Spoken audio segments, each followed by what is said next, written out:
Welcome to this evening's meeting of the Westerville City Schools Board of Education. You can follow along on the screens in front of you for the agenda. You can also log on to the district website if you choose. There will be two opportunities tonight to address the board this evening.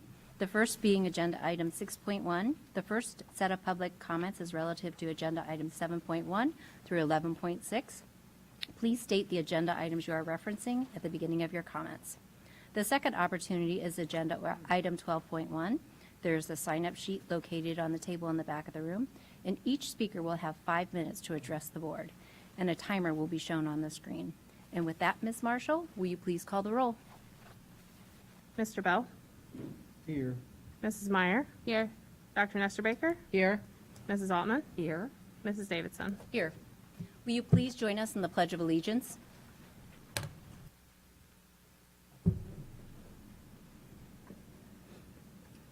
I pledge allegiance to the flag of the United States of America and to the republic for which it stands, one nation, under God, indivisible, with liberty and justice for all.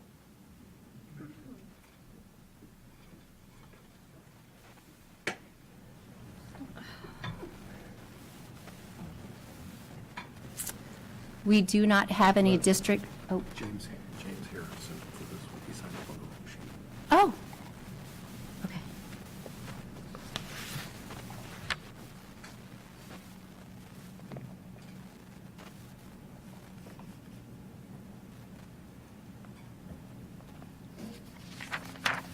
Sorry about that. We do not have any district highlights or recognitions. 4.1, approve the minutes of the regular session of the Board of Education held Monday, February 14th, 2022, and a special session held on Wednesday, February 23rd, 2022. May I have a motion? So moved. Second.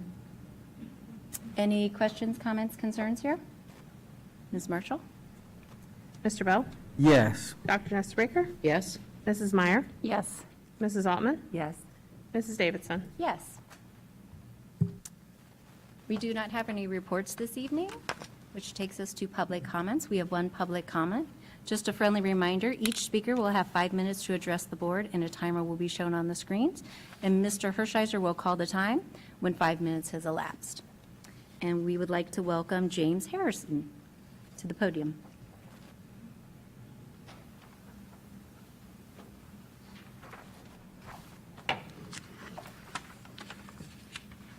Good evening.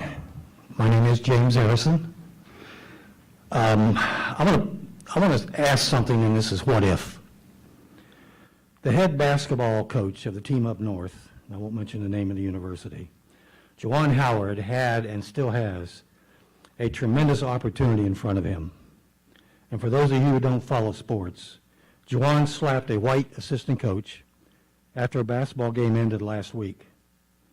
What would happen today if Coach Howard were to announce that, if he hasn't already, he would like to say that he is truly sorry and did not act with anything resembling good sportsmanship, nor did he set a good example as a coach and, more importantly, as a mentor. That's quite obvious and undeniable, he would say.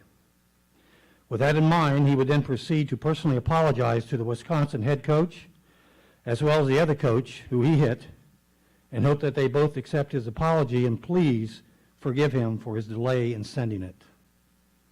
He would then note that in today's highly charged and divided American culture, if a white coach had done what he had done to a black coach, the white coach would likely have been fired on the spot. And then Coach Howard might say, do I believe that the white coach should be fired? Absolutely not. No more than I should be in this unfortunate situation. Again, a situation that was totally my responsibility. However, should there be a penalty for my behavior? Absolutely. I would also hope that the American people would choose to act in a more appropriate manner than I did when I do receive my penalty, regardless of the severity.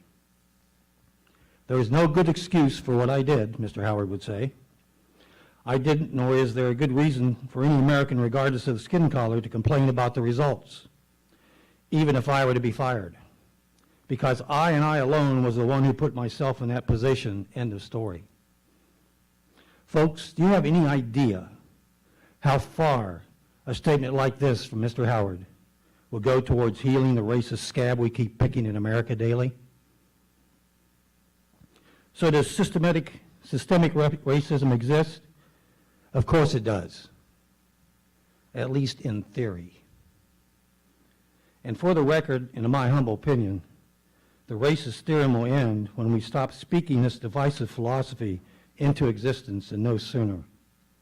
It will end when we stop imagining that it lurks behind every tree, under every bed, in every workplace, and in our schools. And when we stop insisting that the one race stays up nights thinking about how they can harm those of a different color. In short, it will end when we stop speaking it into existence, and no sooner. I honestly believe that if we as Americans examine the objective facts, we would conclude that a present-day pandemic of systemic racism simply does not exist. And if I am right, then to what end do we teach children critical race theory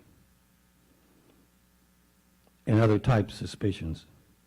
Other than to create and enhance a false paradigm which not only divides children but parents, family, and community. What about the impact on the selected students' confidence levels? The wasting of taxpayers' monies notwithstanding. Mr. Superintendent, school board members, you're all in a position to continue to water this racist seed or to help start planting it altogether. The ball, as they say, is in your court. Thank you. Okay, moving on to financials. 7.1, amend the fiscal year 2022 annual appropriations. May I have a motion, please? So moved. Second. Ms. Marshall, whenever you're ready. Yes, thank you, President Davidson, members of the board. So this is updating our fiscal year 2022 annual appropriations. We approved permanents in September.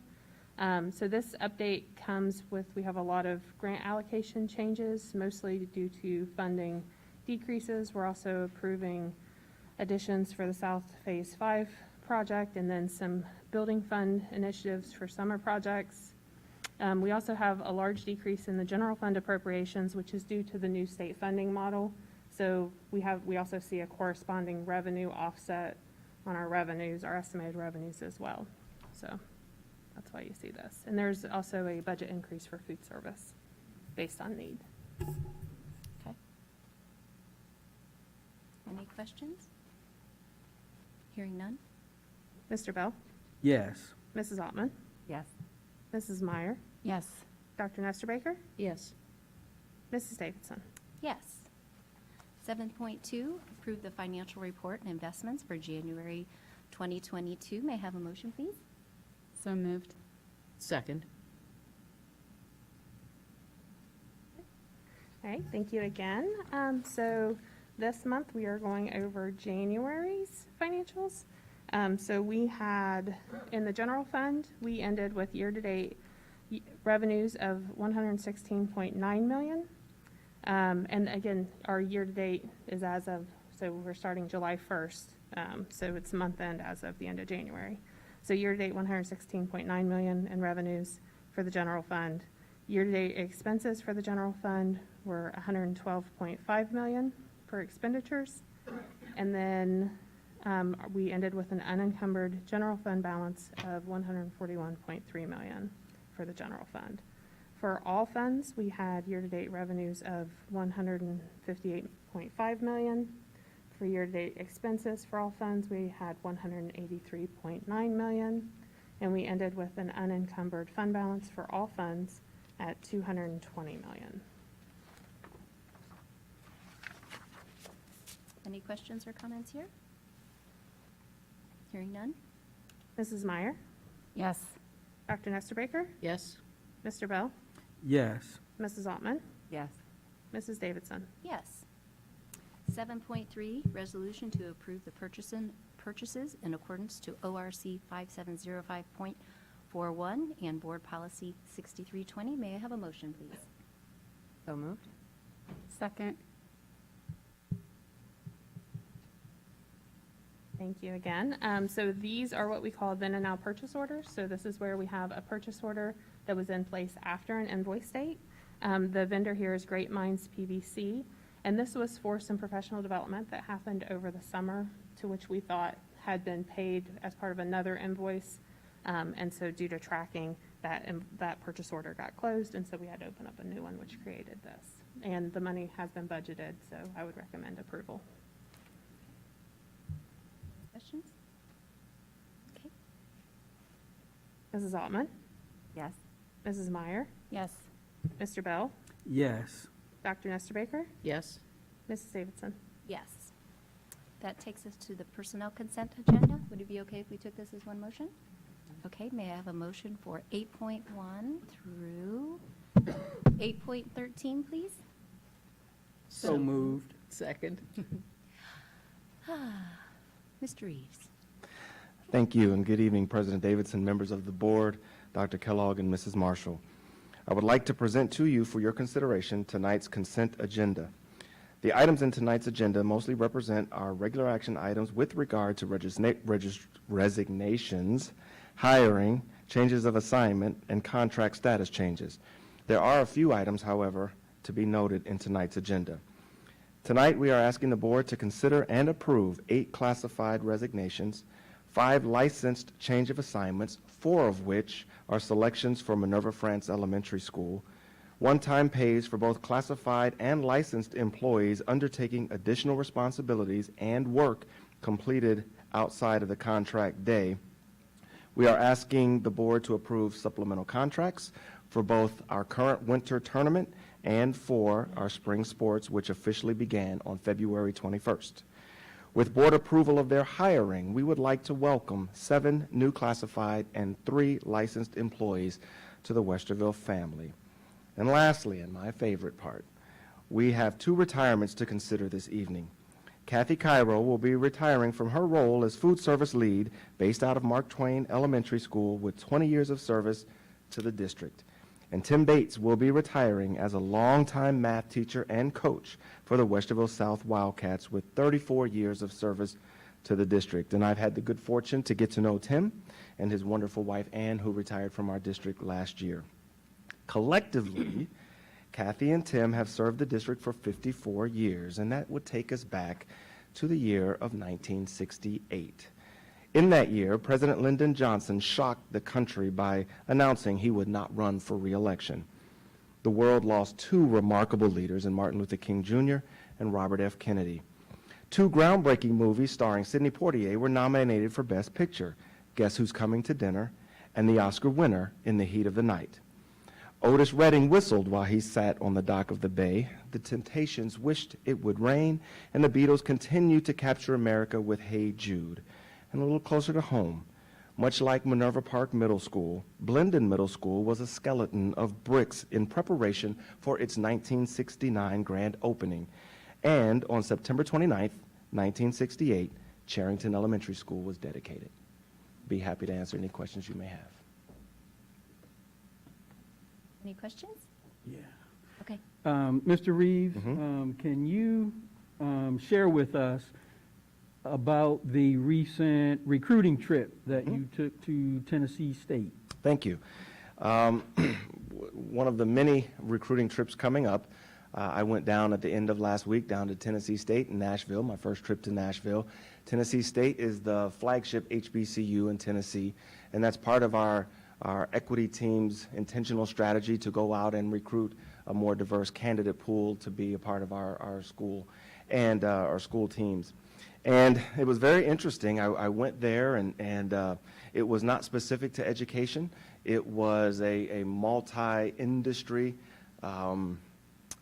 job fair, so I was tucked in between Waffle House on this side, recruiting folks, and YMCA on this side.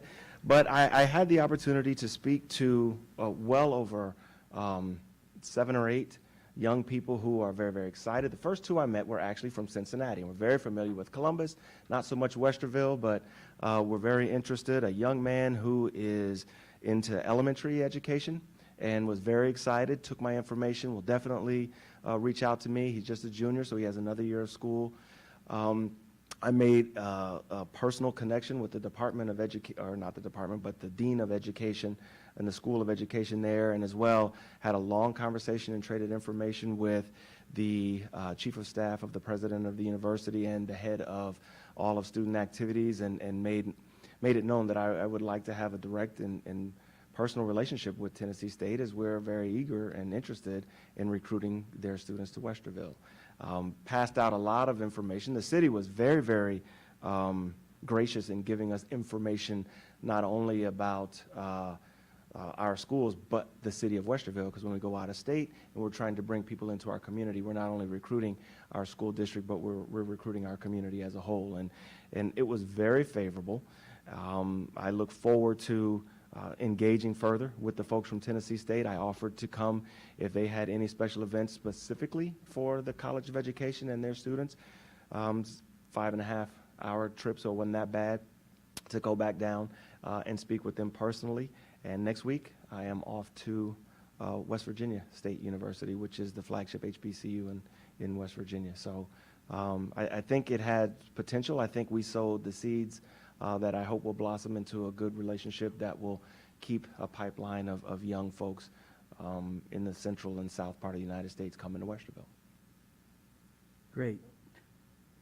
One more quick question. The hiring for Minerva France, how is that process going? It's going very well. We are under 10 spots still remaining. Some of those will be filled externally. Most of the spots, in fact, all of the spots at this point have been filled internally as we're shuffling around as enrollment changes. We have some reallocation of staff at our other buildings, and we're about equally, about 8 to 10 folks that still need to be reallocated to other places. However, beginning last week, we began to post positions throughout our districts. Some vacated because people are going to Minerva France, some because of retirements and things like that. We posted the assistant principal position for Minerva France, as well as we're excited to really kick off Minerva Park Middle School. We posted the principal position for there, as well as in addition to a couple of other admin positions. So we're very close. We are hoping to get that wrapped up, I'd say by spring break at the latest. I know Barb Wallace and Tyson Hilbert have been working really, really hard to get that done and put in a lot of time. And so they're excited and want to get past it. So we're getting close to having that place full. Thank you. Anything else? Just as always, congratulations to our retirees. 20 and 34 years, that's surely appreciated, and touched lots of kids in that time with their, wonderful, I will say that Mr. Bates was teaching actually when I was in school, so I know people personally who he impacted. So anyway, just thanks to them.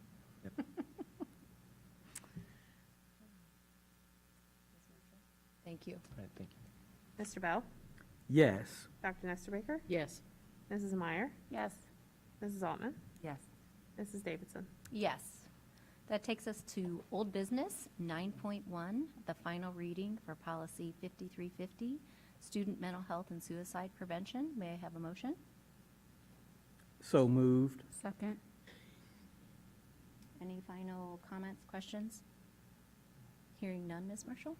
Mr. Bell? Yes. Mrs. Meyer? Yes. Sorry, got to turn the page. Dr. Nestor Baker? Yes. Mrs. Altman? Yes. Mrs. Davidson? Yes. 9.2, final reading for policy 5722, school-sponsored publications and productions. May I have a motion? So moved. Second. Any questions or comments here? Hearing none? Dr. Nestor Baker? Yes. Mrs. Altman? Yes. Mr. Bell? Yes. Mrs. Meyer? Yes. Mrs. Davidson? Yes. We don't have any new business tonight, which takes us to recommended action standing business. So 11.1, Columbia Gas easement for the Minerva Park Middle School. Mr. Dorn's going to join us, but may I have a motion? So moved. Second. Welcome. Good evening, President Davidson, Vice President Altman, members of the board, Dr. Kellogg and Ms. Marshall. With the need to have natural gas service supplied to the new middle school site, the approval of this Columbia Gas easement is being presented. Columbia Gas requires an easement and right-of-way to provide the natural gas service needed. Thus, it is being recommended that the board grant the utility easement to Columbia Gas as shown in the documents.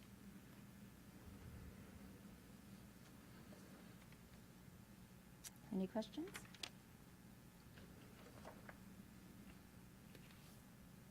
Hearing none?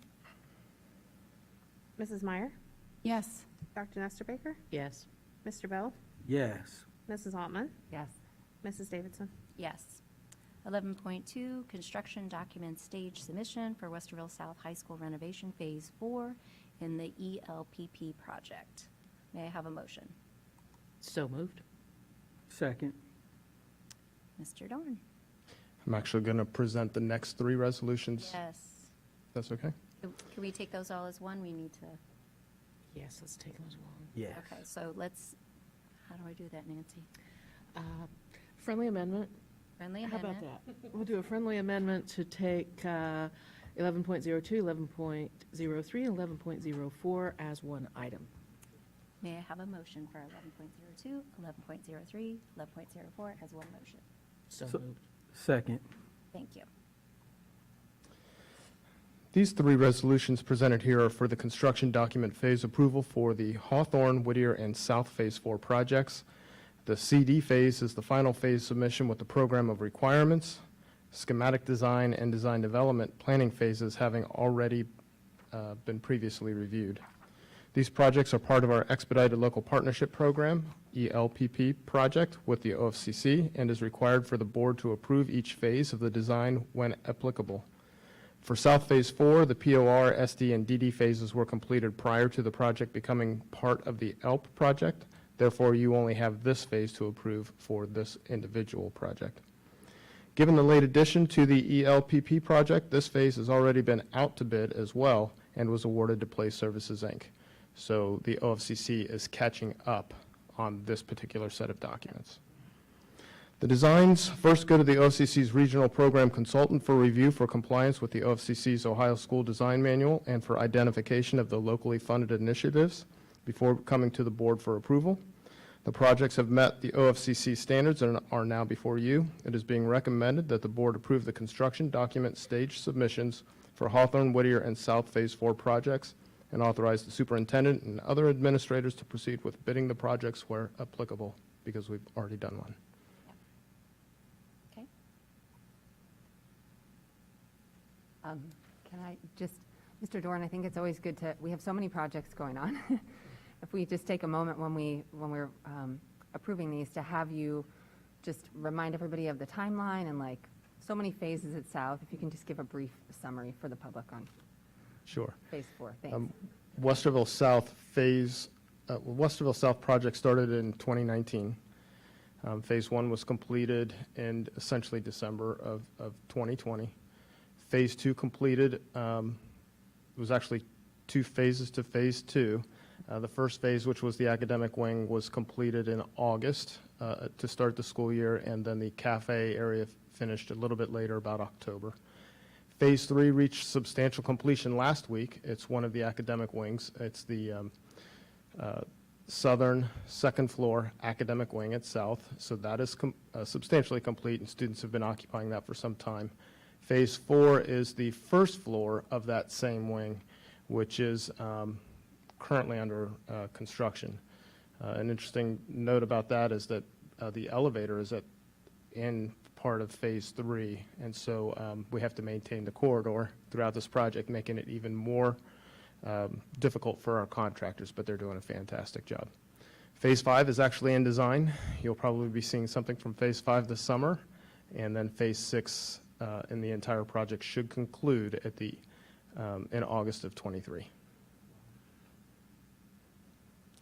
Exciting? Yeah, thank you for running through that. I can't figure out why we mix these up. Sometimes we have multiple phases per phase, so thank you. It's really the contractors' phases. Oh, thank you. Anybody else? Okay. Dr. Nestor Baker, Yes. Mr. Bell? Yes. Mrs. Meyer? Yes.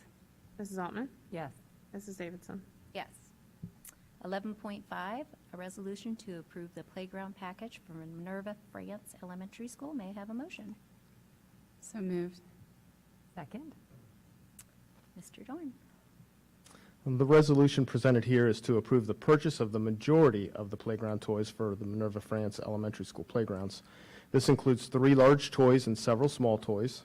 We have purposefully left space in the design for additional small toys. In the fall, we are going to allow for the students to take part in the selection of those toys so they can participate in the process.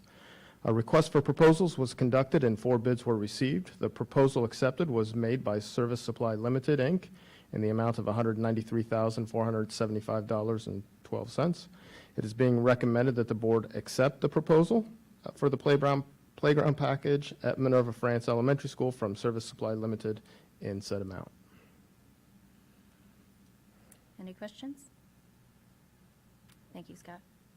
Ms. Marshall, whenever you're ready. Mrs. Meyer?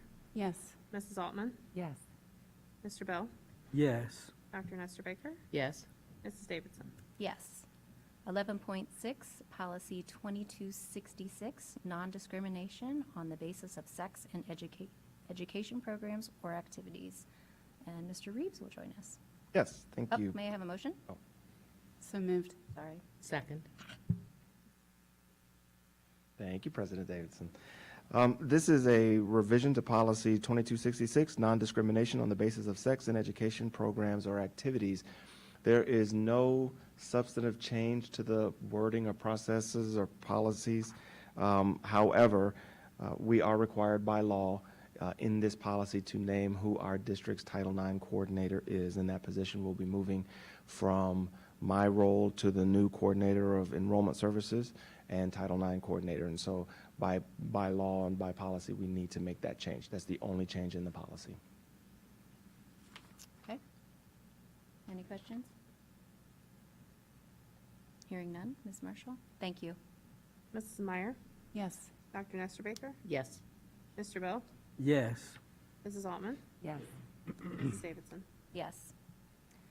We do not have any further public comments this evening, which takes us to 13.1, board comments. Would anyone like to make a comment before our work session? I'll just say I really like the idea of the kids getting to be part of the process in selecting the toys that will go into the new elementary school. So thank you for being so thoughtful. Yes.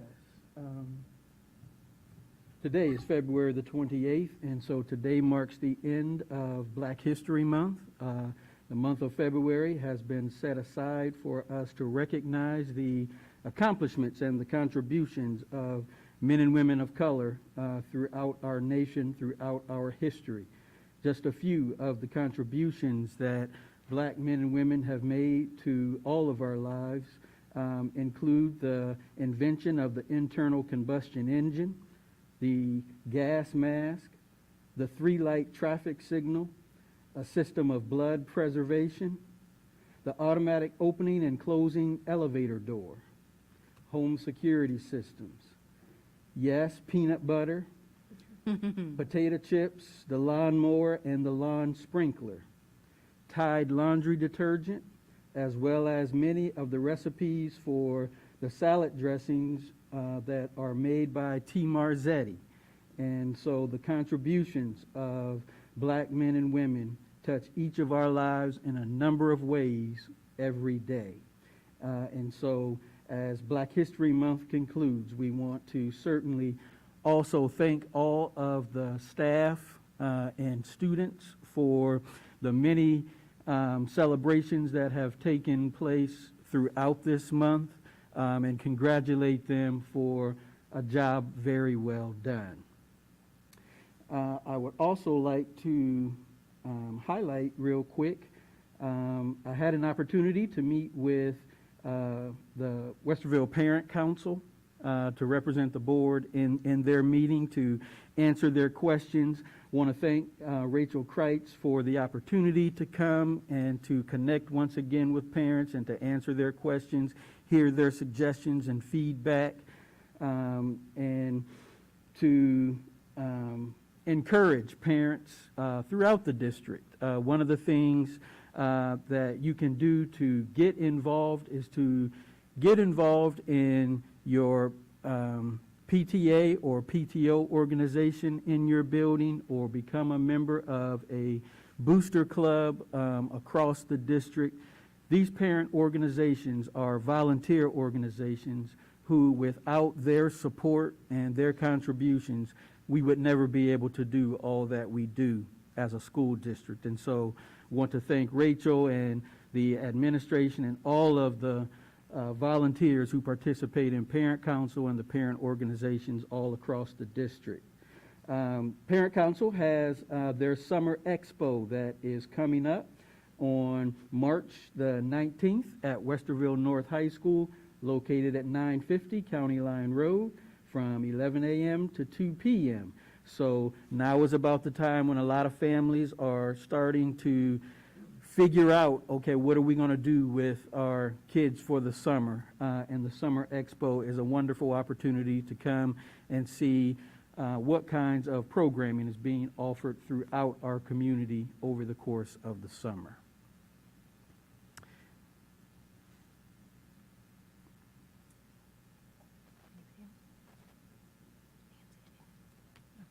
Thank you, Vaughn. It was very nice. 14.1, may I have a motion to suspend Robert's Rules of Order for the item 15 work session? So moved. Second. Okay. Mr. Bell? Yes. Dr. Nesterbaker? Yes. Mrs. Meyer? Yes. Mrs. Altman? Yes. Mrs. Davidson? Yes. So 15.1, that takes us into our work session. Tonight, this is the first of 2 work sessions, with the second work session scheduled for March 21st, 2022. The outputs for these work sessions are to, 1, prioritize the unfinished initiatives and determine to what degree each will be implemented. Number 2, establish a timeline for implementation based on value, impact, and known constraints. And with that, we're going to ask our administrators to please join us.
Okay. Tonight, the board will be examining the areas of magnets, middle school redesign, all-day kindergarten, technology, and mental health and wellness. We're going to consider constraints and opportunities over the next 5 years. And with that, I'm going to pass it over to Dr. Kellogg. Thank you, President Davidson and the board. Thank you for being here this evening. So to kind of frame this work session, we've been talking for several weeks now, actually several months, as we start to see in the rearview mirror some of the disruptions we've been experiencing lately. That's the best way to describe it. We know we want to put our heads up and kind of look and see what the future holds for us and how we continue to add value to the school system, to the experience our students have and our families have and our community has overall.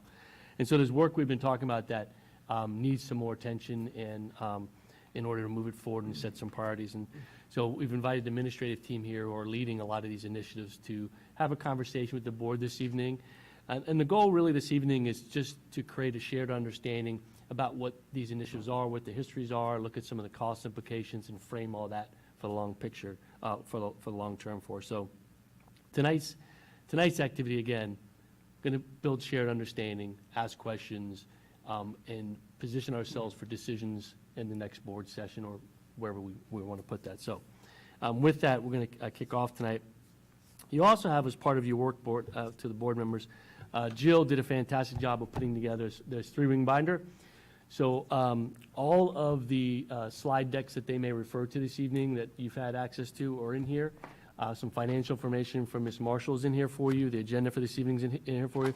And Jill's even kind enough to give you some notebook paper at the back to keep notes as you feel along the way. And then our administrators are here this evening to ask questions. So what we'd like to do this evening, if it sounds okay with the board, is I'm going to invite each one of them, and we have kind of a standing order, to do a quick, brief introduction, not repeat their entire slide deck, but give a brief introduction to the initiative they're looking at, and then they give the board opportunity to ask questions of them and gain some information. So if that sounds good, we're going to try and do this at about 10 minutes a chunk.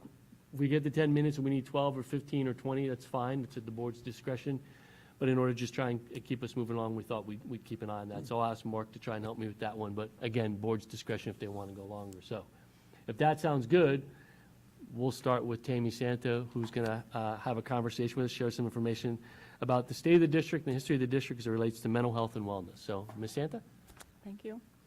Good evening, everyone. So yes, as Dr. Kellogg stated, I'm going to go over mental health and wellness areas. I think you saw in the content that overall some remarkable strides over the past few years in both areas, mental health and wellness. If we start on the mental health side, looking to really just continue to build and strengthen what we currently have going on in the student well-being worlds. So you'll see an ask for personnel on the social work side as well as the elementary division. And the programming is going to need a lot of support with professional development.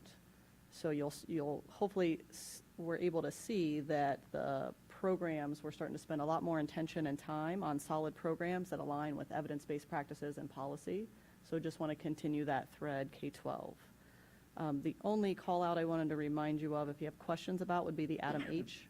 grant that we do have with Concord. So that can be confusing at times. If you have any specific questions about that, that is the possible shift for that extra personnel that we're asking for if that Adam H. grant does shift, which it is looking like it might. We'll know later this spring for that.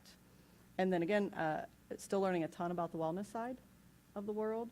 So just wanting to strengthen and better align our clinics and our wellness side of things. So again, asking for personnel as well as professional development support there as well. That's a quick overview. Happy to answer any questions. I'll start. Can you tell us a little bit about the Adam H. grant? Just remind us exactly absolutely what that is and the impact. So essentially, the Adam H. board, for those who aren't aware, is the Alcohol, Drug, and Mental Health Board of Franklin County.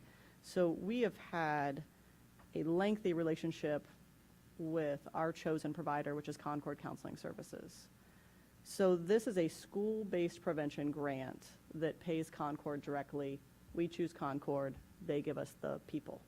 So right now, and that grant has grown quite a bit over the years. So we have 4 full-time Concord prevention clinicians at the middle school, and then 1 prevention clinician that covers the 3 high schools for substance education and prevention and intervention.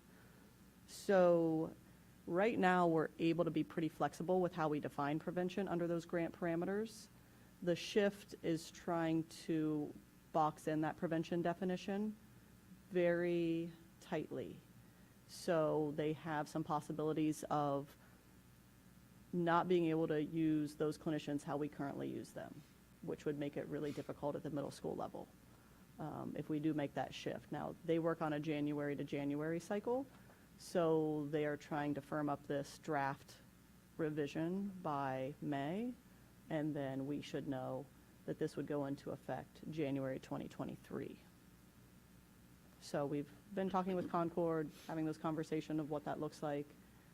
So the recommendation would be to roll those wonderful prevention people into the elementary, which we don't have any mental health services in the elementary at this time, and then replace those over a thoughtful period of time with school-based social workers without any limitations at the middle schools. So under that same grant, you could roll them into the elementary? Correct. Okay. Yeah, so if the prevention limitations stay in the draft form that it's in, that would be the constraints that we wouldn't be able to use, that we do use them now for at the middle school, would work really well at the elementary. Okay. Yes. Understood. So it would be a shifting, so essentially, we're still going to get the grant, we'll still use those funds, but the programming, the services provided will just be at the elementary level instead of the middle school level. Yes, that's correct. Can you talk a little bit about what those constraints are? Sure. So right now, under the prevention umbrella, the Adam H dollars are allowing you to be preventable even when there's a crisis, preventable even after something difficult has happened. The new prevention definition doesn't allow for any IEP minutes served. It wouldn't allow for any crisis intervention, lethality assessments, and it would not allow for any one-on-one services. So would not be good for our middle schools? It would not meet those needs, I don't believe so. No. Okay. If you were going to sum up, I'll back that up a little bit, tell you why I'm going to ask the question that you're going to say, all right, I think you know the answer, so why are you asking me? There is a lot of misunderstanding about what we do and do not do around mental health services in the schools and what we provide and do not provide. So I'm wondering if you could give a nutshell version so that people have a little bit clearer understanding of what we're actually talking about strengthening. So when we say we want to strengthen, what is it we actually want to do? So I would say, even though we have a lot of licensed clinicians in our buildings, we are not providing school-based therapy with our personnel. We have the skills to do that.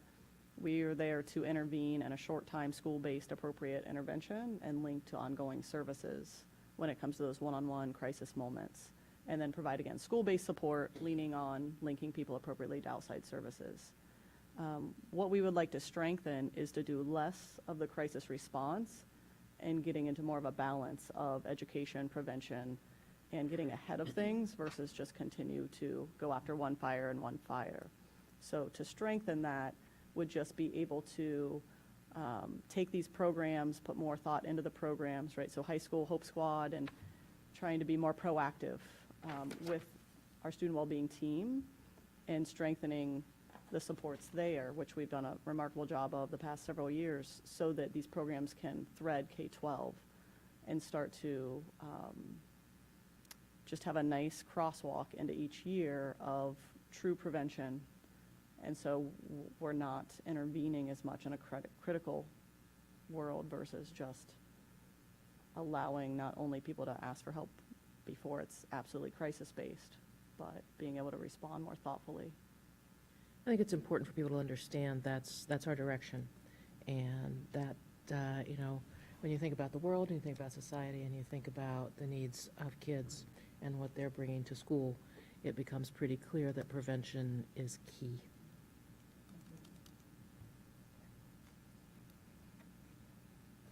If I can ask a follow-up to that, so I think that's really important that we emphasize prevention. Of course, that's a long-term strategy, right? So in the short term, I mean, what we would hope is that those crisis cases go down over time. In the short term, is you're thinking that may not be the case. You know what I mean? Prevention takes a long time to have an impact on how many crises are showing up in front of you or in our schools. So do you think that in the shorter term, we're going to have a higher need, and then we're hoping that in the future, the crisis cases come down because the prevention is working in terms of our need? Absolutely. I think that would always be our goal. I think we haven't seen these pandemic impacts fully yet, so there's going to be some spikes there. I think ultimately we want, you'll see in their professional development and curriculum support, we want to be in a lot more spaces, so prevention isn't just a certain group of people preventing, right? That's why Hope Squad's equipping students, peer-led pieces, as well as curriculum aligning with SEL standards that really help us continue to teach our kids all sorts of really great things that allow all of those numbers across the board to decrease. I don't think mental health's going to go very many places, right, if it stays steady or increases, but it's really equipping students better to raise their hands and then get the interventions and the strategies they need before it gets to a critical point. Did that answer your question? Yeah, thanks. I'm thinking through capacity, right, of our team. So if we're increasing prevention work, and that might take many years to see the fruit of that, you can imagine we don't want to decrease the capacity for dealing with crises within the team. I mean, in the short term, we hope to be able to in the long term, but to balance those. Yeah, thanks. As we look at following up on the issue of capacity, can you share with us, I'm trying to think of the best way to ask the question, the changes in the need for these services that we have seen during the pandemic, from pre-COVID to what we're facing now? How much increase has there been in demand for these services? I don't have exact numbers. It's a great question, but we do look at those really intentionally. And, when we did some temperature checks throughout these COVID times, we were sadly way ahead of our typical numbers. You saw our typical caseloads. Isolation is not anxiety disorders friends or small hints of anxiety. Well, just immersing people back and forth with certain things, and then the context of a lot of other things going on in our culture. So a perfect storm for not great things on the mental health end. So I think we're still going to just see those impacts, and we're just trying to have those conversations, get to the students that we can. But it's been quite an increase. Thank you. So I'm curious as to, I think following up on Jen's comment, as in the short term, we're going to need still intervention, but moving towards prevention too, I would assume. So if we're rolling elementary, or the social workers into the elementary in 2023, is that what you said? It would, we'll know in the spring about the ADAMH grant shifts, so it would roll in alignment with opening the new middle school. Okay. So what you're proposing, would that cover both the intervention and the prevention piece in the short term, and then allow for the movement into the prevention piece in the long term? Yeah, I think it would. It was going to, like anything, when you transition, would have to figure it out as we went, because you're not going to roll For sure. 5 people in a year. So we would just want to be really thoughtful. The nice part is we have such a great relationship with Concord. We would try and navigate that together. What makes the most sense? Where can they stay and play in certain spaces, and hone in on what they're able to do, while the social workers that have less restrictions are able to get in and do some other things. So, like anything, it would be a little bumpy, but we would start getting to work on that as soon as we knew that was going to be the plan and figure out a good transition. I have one other, so can you talk a little bit about what prevention might look like in the schools? I know there's Hope Squad, which is really fantastic. What could it look like in middle school, and how regular is that?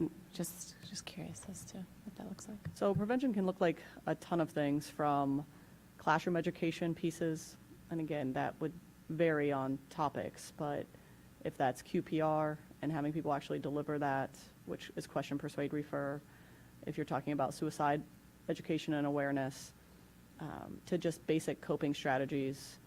But are you teaching this in whole class tier 1 instruction? Are you taking small groups and making lots of small groups available for students?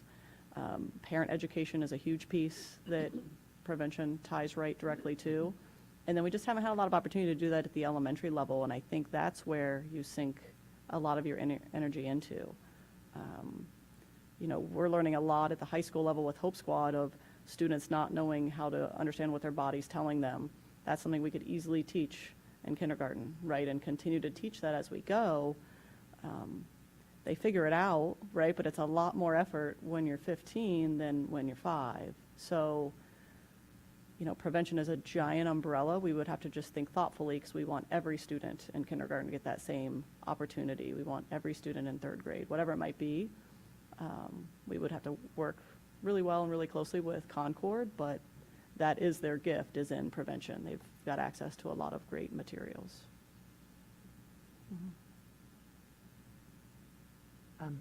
Can I just ask a question just to help anybody who's listening and to remind all of us? I think a lot of people see there are school counselors, right, and there are social workers. And just to take a step back, can you talk about the different roles that they play? And it does vary a little bit by level. So at the elementary level, we have school counselors covering our elementary divisions. So the only social work is in buildings with SLCs that have mental health minutes. So our school counselors at the elementary level are doing quite a bit of everything. But I would say their primary role is delivering the Tier 1 curriculum that is board adopted, it's paths. So they're getting really great materials at the elementary level while they're still seeing kids individually, running small groups, and they are the only people on the front lines doing that crisis work. So they don't have the luxury of handing it off to a clinician when needed. Now, thankfully, we don't have as many of those situations at our elementary school. So as you move up to middle and high school, you know, your school counselors are really looking at scheduling, they're looking at I would say the real basic social emotional skills, and trying to get into classrooms and teach those more Tier 1 level pieces. They are equipped and often jump in on crisis situations, but they have that extra cushion to be able to hand off to a trained individual when we say school social workers or clinicians that are in all of our secondary buildings. So we have full-time people in there every day. And so when it rises to a higher level of care, those are given to the social workers and clinicians to then take through whatever steps that might need to assist with. And so your social workers are doing mental health and significant mental health all day, every day. So intervening there, mostly on a one-on-one level. Thanks for that. I just think it helps to understand how it works differently at different levels. So when we're talking about adding, you know, FTE in different categories at different levels, it helps us imagine what services would be, you know, filled out more robust because of that. Thanks. And in that same vein, I'm shifting to wellness with a similar sort of question as you talk about the need for staffing support in the clinics and, you know, moving nurses who are currently part-time to full-time and increasing some aid hours for more consistent staffing over the next 5 years. How do you envision that playing out as you think about the coverage we currently have? What are we missing? So, that's a great question. Our clinics are busy places, I'm learning. Not a day goes by that we're not trying to figure out how to cover a clinic. I'm trying to uncover why that is systemically. So just trying to look at and working with some folks on my end of what's working and what's not, and do we need full-time coverage in certain areas at certain levels, and where can we do less coverage, meaning with the nurse, because you have nurse or health aide covering that building. We train a lot of health aides often, and so would increasing their ability to have more hours help them stay in that position for more consistency, because it is, it's really overwhelming to watch a health aide get onboarded, because essentially, right, you're covering a clinic, and you have your nurse to call, but that nurse is also covering a clinic. So it's really intensive, and we want to be more consistent with our health aides staying with us. And so if they are leaving us for a different position, is it worthwhile to have a handful able to be full-time, or increase those days from 3 to 4, 4 to 5, whatever it might be. And same thing when it comes to some nurses. We have 4 part-time nurses are not working. So as those nurses go on to different things in their lives and retire, are we able to take a 0.8, move it to a 1.0, just for a little bit of a better coverage area? When we can overlap, we can cover clinics. Our acuity and our diabetics and all these things I'm learning about what our students need just continues to increase. And so I think it's not as easy for the backup med-trained people to cover that clinic when someone is out. And so that has been really, really tricky, and we just want consistent, standard care for all of our clinics. And it's hard for anyone when it falls onto somebody else, but I think if we have a better overlap coverage and some other ideas that we're trying to look at, that's going to help us maintain not sending a nurse to a different clinic every day. So as we look at the health aides and some of our part-time positions, do you think we're running into issues as we've run into in other areas of the district as regards difficulties in filling and retaining?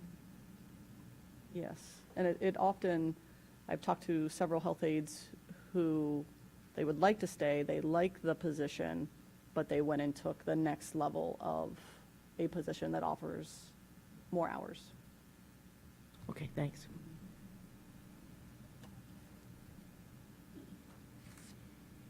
Any other questions? Thank you, Tammy. So just a note with Mrs. Santa. So on the wellness side, you've been doing that part for 4 months, 5 months? Inherited that? We're recorded, right? Yes. Inherited that back in September when we upgraded your position, and Upgraded, Mr. yes. Hershiser talked to you into this wonderful opportunity. Back in July when we thought, some of the things we were going to deal with this year weren't there. Yeah, so thank you very much for the work you are doing in this space, and the entire team. It is a great value to the district, and I want you to know that from us. I know the board feels that way, and to the team of people who do that work. It's, I always brag, I feel we are light years ahead of a lot of our neighbors in this space, and that's your leadership and your team, so thank you for doing that. So, anything else from the board before I transition to Mrs. Wallace? So Ms. Wallace is going to talk to us a little bit about all-day kindergarten. Barbara, it's all yours. Good evening. All-day kindergarten has been a conversation in our district for years now. We had serious conversation when the state mandated that we would go to all-day kindergarten. And so a few years before that, it got pretty intense, and we sat and tried to figure out with teachers and community how this would work. And then the mandate went away so we could breathe. But what didn't go away was our community's interest in all-day kindergarten. When we did our strategic plan, 2013, 2014, that was one of the things that the community brought back up. So we began in Westerville to offer all-day kindergarten in 2015, 2016. We've managed to increase our all-day kindergarten to where we currently have 19 all-day kindergarten classes, 27 half-day classes. Next year, we are set to support 33 all-day classes and 13 half-day classes. As we are now in the registration process, And as this is happening, overwhelmingly, the numbers are, people are signing up for all-day kindergarten. We have almost 600 people registered, and 500 of them, a little over 500, requested all-day kindergarten.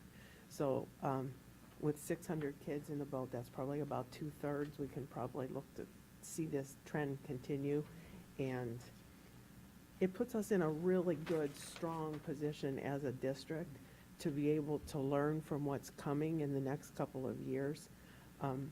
We can see this year and then do it again next year, see if the numbers continue to follow. I don't think we need to feel rushed to moving any further until we know what our community wants to support. So we can continue exactly as we are, continue the tuition that we have now. We could continue the classes that we have, and you could relook at if you want to change how the tuition is done or what the tuition is. We currently start at $300, but then go down to $150 for people that are 250 times our poverty level, and $40 for people that are once above the poverty level or at the, whatever our free and reduced lunch is. And, or we could increase the full-day kindergarten for everyone, which would put us in line with working with the facilities plan as they go into their next 5 years, because right now we've maxed out what we can do with all-day kindergarten in the facilities that stand now. Questions?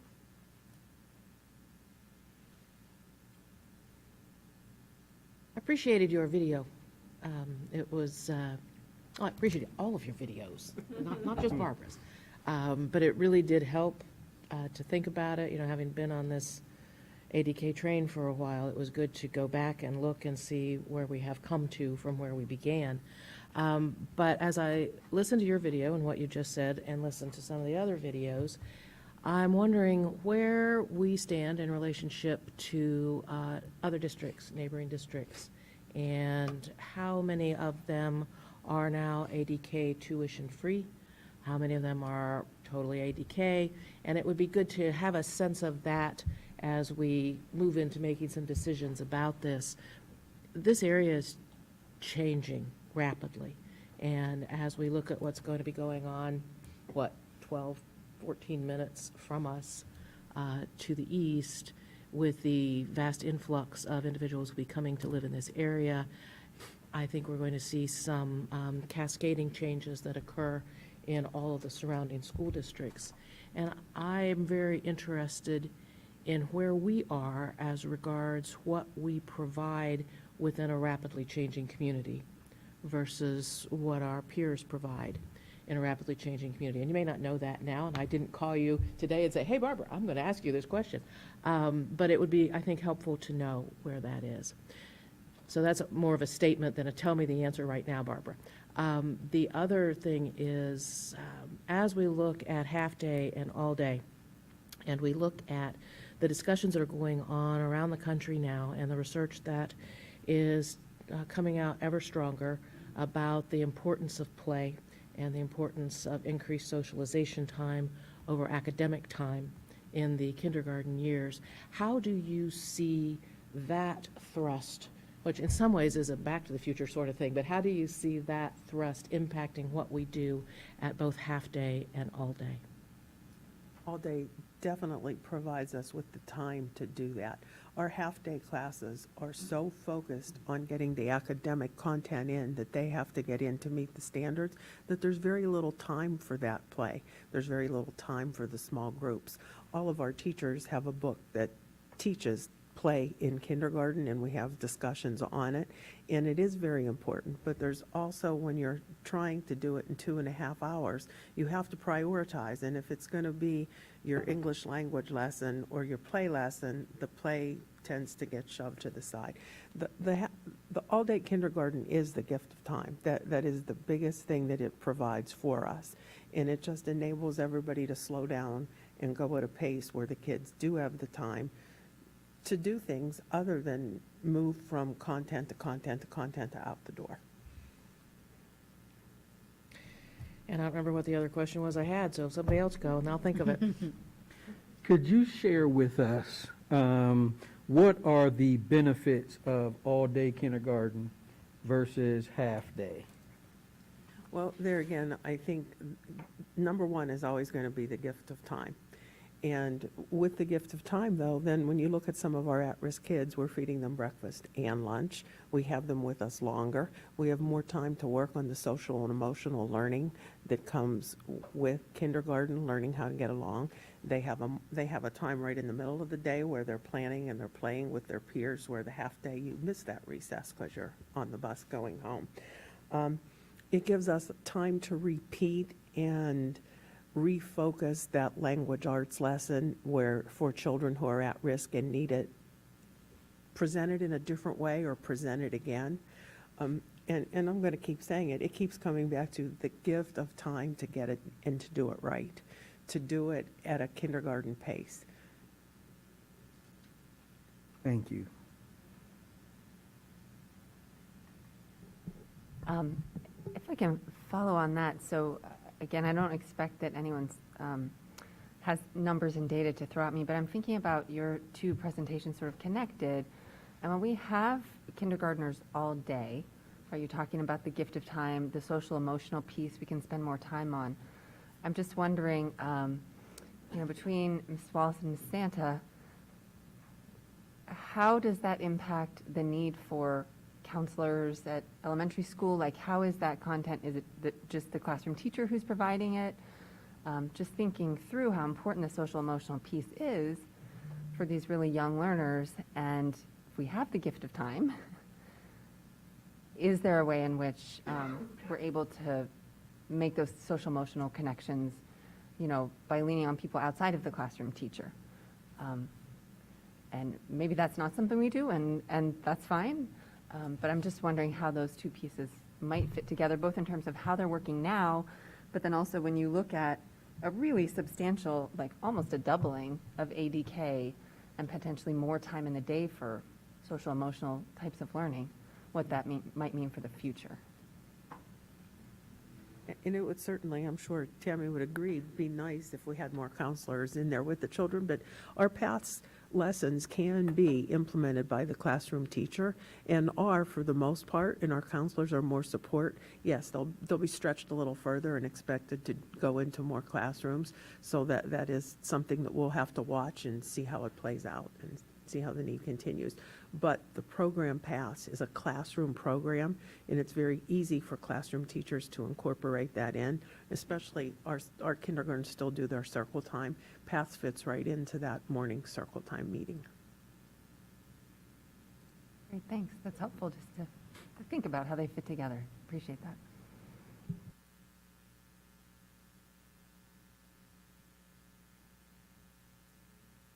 Okay, that's okay. Barbara, do we have kitchens and dress-up clothes in kindergarten anymore? A lot of that has gone away. Yep. It really has. It's all been changed. And you can play without that, and they play outside, and they still do pretend, but a lot of that, there was just absolutely no reason to have it because there was no time to use it. My point was, kindergarten has changed, right? Since we were in school, and even some of our children are in school.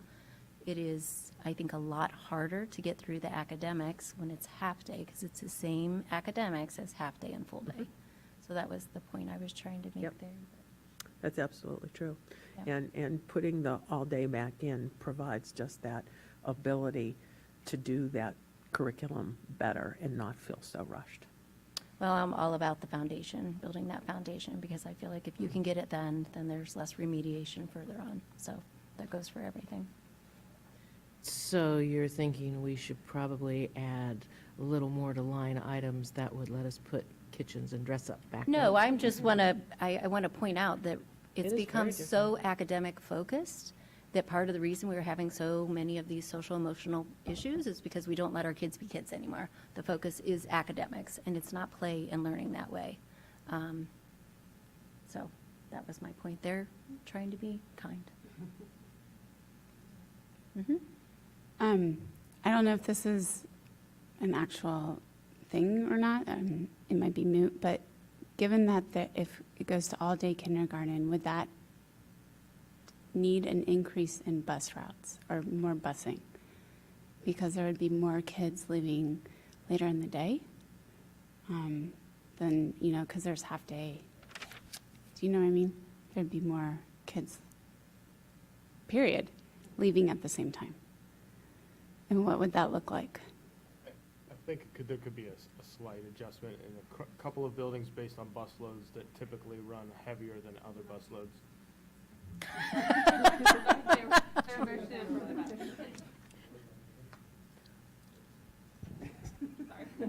How's this? So I do think we have a couple buses here and there that run fairly full, and if you put the students who are going home or coming in the middle of the day on either end of the day, it might make it a little more challenging. So there are some potential rerouting that has to happen. I wouldn't be overly concerned about that, given our other transportation changes that are coming down the road. So, but yes, you could add some kids to buses on the way to school and after school that wouldn't normally be there.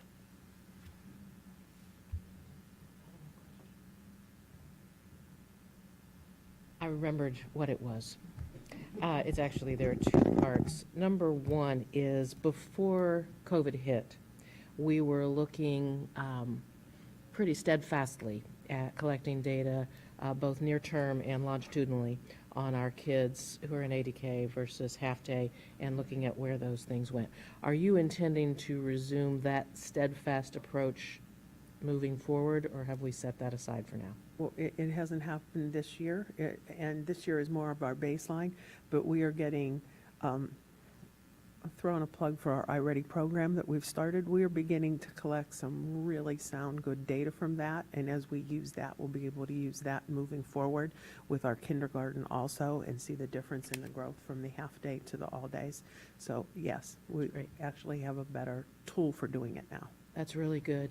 And as we looked at that, one of the conversations we had prior to when the world turned upside down was looking longitudinally at our students who do stay with us for a number of years and identifying what not only ADK does, but what some of our other components of programming do.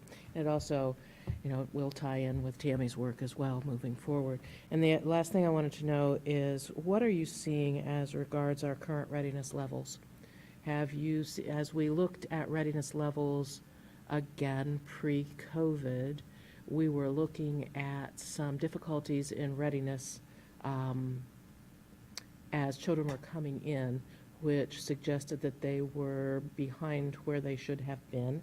And I'm wondering if we're seeing those readiness levels continuing to cause us a number of concerns. I don't think that has changed at all. Okay. I would actually have expected it to perhaps worsen. Well, there again, with kindergarten, we don't you get them and you do your KRA, and I don't know that those results have gone down significantly. Okay. But we then don't start really gathering good data till mid-year. Right. So a lot of catch-up happens in those first couple of months and gives us, I don't think we've seen a big difference in our mid-year gather from what Okay. we did before COVID. I'm glad to hear that. That's good. Thank you. Do you see a big difference in between a half-day kindergarten and all-day kindergarten in terms of being ready for first grade? And like, I mean, I guess that data is probably pretty hard to suss out, but I'm sure that there are some data points that you could got. It gets really hard to determine if it's the all-day kindergarten or if there are so many variables that come into how a child presents that it would be next to impossible to say this child is here because of all-day kindergarten, this child didn't get it because of all-day kindergarten, when there are 40 other factors that have played into both. So it becomes really difficult to make that sort of a distinction. I would think it would be long range over time, over a huge, huge sample before it made sense. Yeah. Anybody else? Thank you, Barbara. So thank you, Barbara. I appreciate your work on this. I know your team has put a lot of time into it. I just wanted to back up on something because there was a part of the conversation that I caught from the board that was really fascinating. And Barb, you kind of kicked it off with this gift of time and then the focus on, we're not trying to stretch the academic content in that kindergarten program. We're looking at some of these other things. So go back to our Portrait of a Graduate. I'm going to do that to you, right? And so in that Portrait of a Graduate, we talk about academic skills, and then we talk academic content, and we talk about skills and aptitudes. And so what we just talked about here in that kindergarten space, the all-day kindergarten space, is providing us time to focus on those skills and aptitudes, even in kindergarten, that we know are also directly related to school readiness and school preparedness moving on. So social emotional wellness, and you hit on the linkage between Mrs. Santa's work and Mrs. Wallace's work and how we can link those two things with the all-day kindergarten program. We talk about critical thinking, communication, collaboration. Those are all skill sets that, given time, we can actually be intentional about around the academic content area, around those skill sets at an early age to set them up for greater and greater success and start to scaffold it. So I just wanted to point that piece out as part of what I caught in that conversation, and that was helpful to me as well. So thank you for doing that. So I think next up on the deck is Dr. Hopkins and Dr. Knapp to talk about our technology work, correct? I believe so. It's all Thank you very yours. much. I'd like to start, Reverend Bell, you asked a great question to Ms. Santa about, what has COVID, what have we seen the impact? And I think when it comes to instructional technology, I think we have certainly seen the impact of the need to make sure that our students and our staff and our community has the resources necessary when it comes to instructional technology. So I wanted to start with that. I think during COVID and certainly well before COVID, we have seen the power of technology. We have seen our amazing instructors create some phenomenal learning experiences using technology. We have seen our students really deepen their learning through technology. And even, I will argue even more importantly, we've seen our students really be contributors, authors of new learning with the assistance of technology. And so that, I use that as kind of the benchmark for why a kind of review of our instructional technology is so important to discuss and review this evening. I was reminded of that this past weekend. I know Dr. Kellogg and I were part of an African American read-in this weekend, and it was through technology that our students were able to connect with an amazing author. And it was through that they were probably able to construct some wonderful poetry and then share it with others in the community. And it was just a wonderful way that our students are using technology in a wonderful, productive way. And I certainly want to thank Ms. Reeves and Ms. Rutherford for their work with that African American read-in, certainly though. So over the past few years, we have seen the value, the increased value of ensuring our students have access to technology. We've certainly known this for years, that our students need access to technology to be contributing members of our society, regardless of the pathway, no matter what career they're going to be going into. We certainly know that the value of technology is there. And for many of them, it starts in schools. It starts in the elementary levels, and it certainly becomes more pronounced at the middle and high school levels as well there. We believe that increasing student access to technology through this technology plan empowers our students to expand their learning and allows our educators to even be more, facilitators, mentors to our students' learning. We believe that this is a responsible plan. We also believe it's a powerful plan to provide all of our students, and I want to say that again, all of our students, and particularly students with learning differences. I'm privileged to work with students who are identified as gifted, our EL learners, our students with disabilities, our students with 504. We really know that instructional technology can be a powerful conduit to their ability to meet their goals along the way as well. And as Dr. Kellogg alluded to a little bit earlier, we believe that instructional technology will certainly have the ability to align our work with Portrait of a Graduate. So that's another way to do that. I do want to call out Dr. Knapp is joining me this evening. She's been a champion for increasing access to technology for many, many years. And that's why I wanted to make sure she had a seat with us here, because whether it's the teaching and learning roadmap that she's been contributing to over many, many years, she, better than anyone probably in this room here, has really been a proponent for this. And so she can certainly speak, and I'll certainly invite her now or throughout the course of the questions to help provide some perspective on the current state of where we are with technology, but also our desired state moving forward. So I'm happy to answer any questions you may have.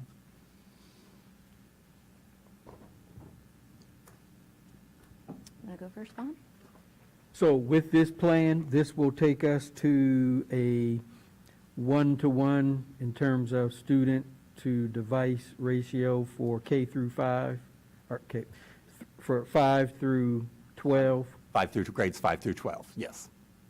And I'll explain the rationale for 5 through 12 versus the elementary is I spoke with Ms. Wallace and many teachers and administrators at the elementary level. We have some amazing carts and access to carts that our students can use. It was the thought that maybe students at kindergarten through grades 4 taking a computer back and forth was not going to be as important as ensuring that they have access to computers in the technology or through the carts on a daily basis. And we think that when increasing the student access through a one-to-one at the middle grades and the high school levels, that's going to increase the number of carts that can be made available to our elementary students.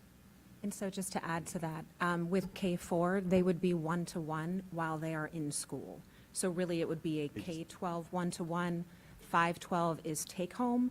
One of the conversations that we had with elementary is, there's not a desire or, research does not support having homework. And so that was one of the things that Barbara had shared with why they don't need to go home. Certainly, if a student needs one, we have a checkout process. So we could do that K-4 if and when necessary. But the important thing that Dr. Hopkins said is access. So when a student needs a device, it will be available to them. And, that provides equity for all of our students.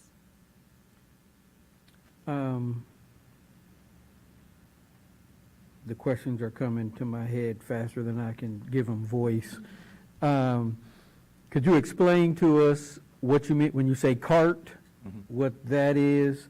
And can you also explain for us how the devices will be distributed to students 5 and up? And then thirdly, before I forget, what kind of devices are we talking? What kind of devices?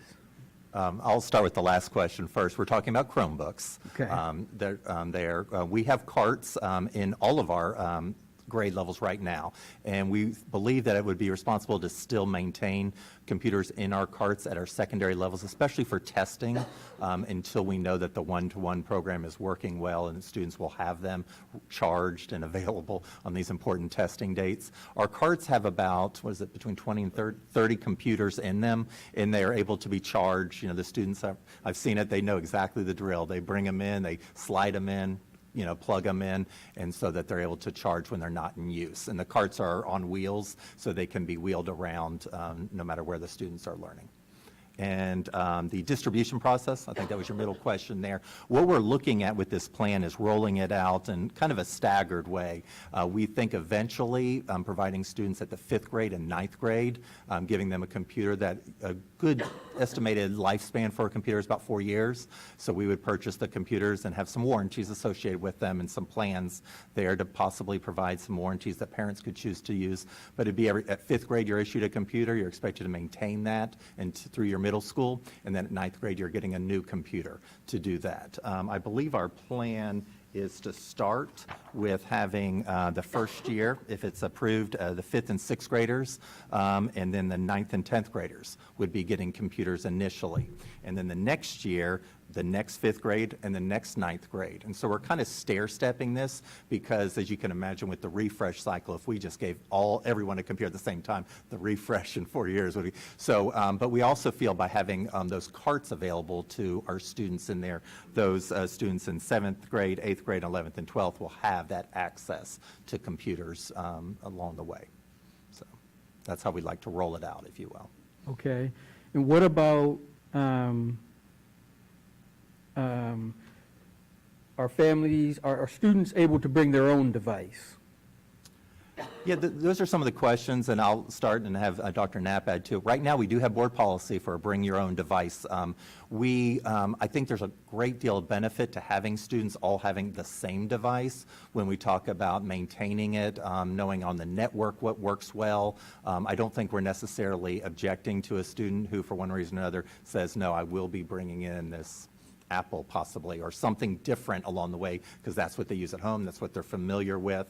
Our ability to support that may be more limited because it is their equipment, if at all. What are some other considerations? Oh, I would agree. I mean, and that's the problem with our the problems that our tech department has right now, in part is because someone brings their own device and having to navigate and trying to support various devices when if every student had a Chromebook, then it would be much simpler. Not that it's simple, but Agreed.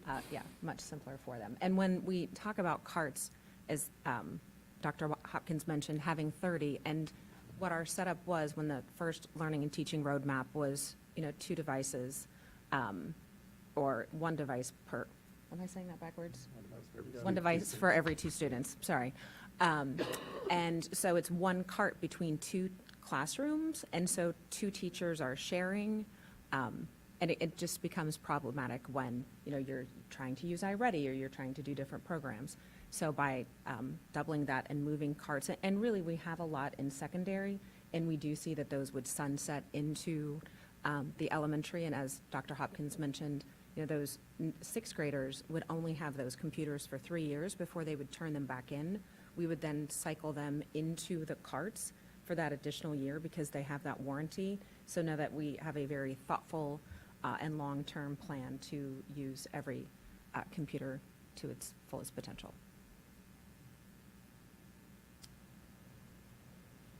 Are you done? I'm done. You did? Yeah, I'm done. Jen, you said what I like to hear about what the research tells us about homework, and I appreciate you bringing that up, and I'll probably bring that up another time. Yeah. It came from Barb, full disclosure. Aha, very good, very good. I've written notes everywhere, and I'm going back to pre-COVID again, which is kind of it's a demarcation for us in many ways. Definitely. And as I look at the development of the teaching and learning roadmap and the extensive engagement you had with our educators around that, it's been interesting, and I'm going to be grumpy Nancy now, just so you know, to just be prepared. We didn't fund it, and when COVID hit, we struggled and we scrambled to make things work for our kids and our staff. We were truly scrambling, and it was heroic efforts that went on across our staff to make that happen. But the bottom line is, we weren't prepared because in many ways we either didn't, couldn't, wouldn't, whatever, whoever you want to talk to, they'll pick their own verb. We didn't fund it. And I don't want to see us caught in that sort of situation again. That's one thing that drives my thinking around this. Another thing is, with that line of demarcation around COVID, we've changed. And a number of the concerns that arose as the roadmap was developed have now faded away or have turned into successes as we look at what we were able to do after the scrambling slowed down. There have been massive increases in both our understanding and our comfort with technology in the district, in the hands of students. It does not replace play. It does not replace tactile experience. It does not replace socialization and integration of self with others. But it is a significant instructional tool, and I want us to not miss that electronic boat again. So, okay, Nancy, Grumpy Nancy's done. All right. So if you were going to do the technology roadmap today, what do you think would change in it now from what it was? The bones of it, not specifics. I do appreciate us moving. We've had several iterations of one-to-one. If you look at the version history, Greg Lewis and I first presented a plan in March of 18. We've had 7-12, we've had 6-12, we've had only high school. So what I like about this plan is that it is 5, 6, and 9, 10. It gets us there faster, so I think that's a positive shift. I think a true focus in our learning management system, if you asked about communication during COVID, those teachers and families who had access to Schoology, or those teachers who used it fully, particularly our 6th grade teams, parents were getting one form of communication consistently, and that is tremendously important. Granted, if you're seeing students every day, that we are fortunate to do so now and to see their smiling faces, then, that it becomes a little less important, but not any less relevant. So, as teachers, and I hear loud and clear from teachers whenever I'm in a building that, we did so many cool things on Schoology, and now I don't feel comfortable always using it because my students may or may not have a device, and I can't put them in that situation, so I've taken 2 steps back in how I am able to use technology to personalize instruction to support our portrait of a graduate. So if I would change, it's a stronger focus, and we continue to, and I have Schoology analytics if you want me to read some of those, but it's really become a valuable tool. But I think we've been very thoughtful in our approach to meet all of K-12, and we continue to make it better. Did I answer your question okay? Yes, you did. You did. I appreciate the thoughtful approach over time and the continued engagement of educators in what we're doing. That's been key all along to what we're doing. 2 kind of nuts and bolts questions. As we look at the cascade of devices, are we looking at individuals who work in our schools who currently do not have access to Chromebooks? For instance, some of our aides who would like to. Can we include that in our thinking as well? Definitely, definitely. That was just kind of a look out for that one. And the other thing is, do we anticipate any reduction in spending on other resources? As we look at whether this might be funded, are there any resource offsets anywhere else that we might be looking at? I'll start that response there. I know that over the past couple of years, our teachers, I love what you said about heroic steps they have made, because it truly has been. The amount of resources that they have developed, built, authored, that is now lives on Schoology is just phenomenal. So although I still am hesitant to say, we won't need textbooks, or we won't need some of those resources there, I'm excited about the opportunity to really continue to encourage and allow our teachers to develop some of these really relevant learning experiences for our students that it just continues to grow every year. So I'm excited about that. Are there anything? And I would agree, we haven't had significant purchases in high school science, in high school social studies. Those seems to be the courses that are embracing Schoology as a true learning management system where all of the content lives, the resources live there. So yes, I would see that. I also, we kind of spoke to this, so we wouldn't need to maintain the level of carts, at the secondary level, once we kind of get a handle on it. In terms of making sure everyone is ready for testing, I do think that line item could decrease. Another part of the tech plan that has been supported, but I just want to speak to it, is replacing all of the projectors. You won't see projectors much longer with interactive TVs. So know that that's a change that we will see as well that is fully funded. Thank you. I guess we'll just go down the line. Oh, that's perfect. And they've already asked a lot of my questions, so good. Tell us a little bit about the Grant Emergency Connectivity Fund, where we're at with that. So give us a little history, because I think a lot of people don't know, and where we're at with a number of devices. And I want to, am I correct in saying it's based on need, not need of income, just base need for device, correct? Yes, Okay. that's correct.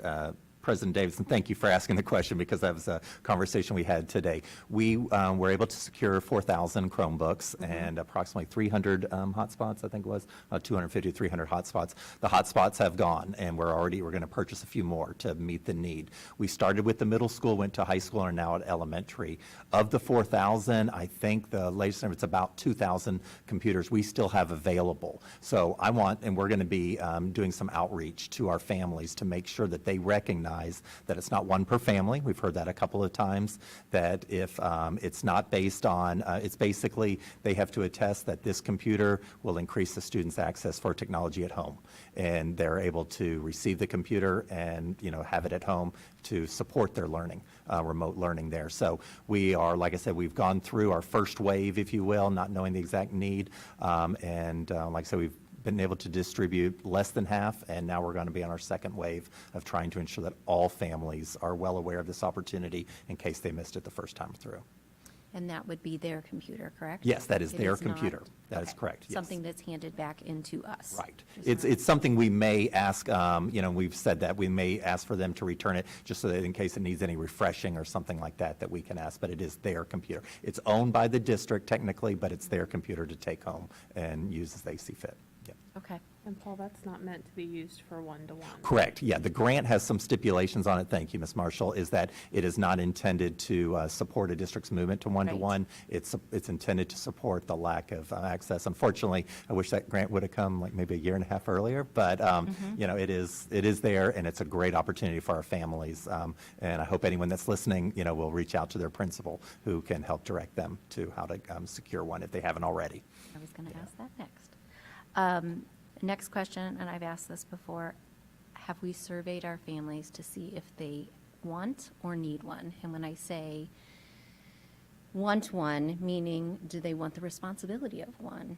And it's this twofold question. And then how are other area districts doing it with that? So as far as, because we have a policy, you can bring your own device.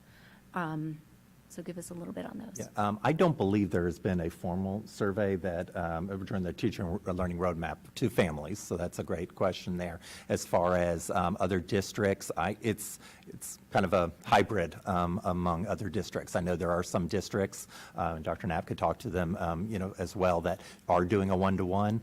Others have decided to, use one-to-one with iPads or with Apple computers, and there's just pros and cons with a lot of different items there. I think you're seeing a trend among most districts to move to some type of one-to-one program, especially at the secondary level. Would you like to add Yes, to that? there are very few districts in central Ohio that are not one-to-one. I can, For middle and high school, you're saying?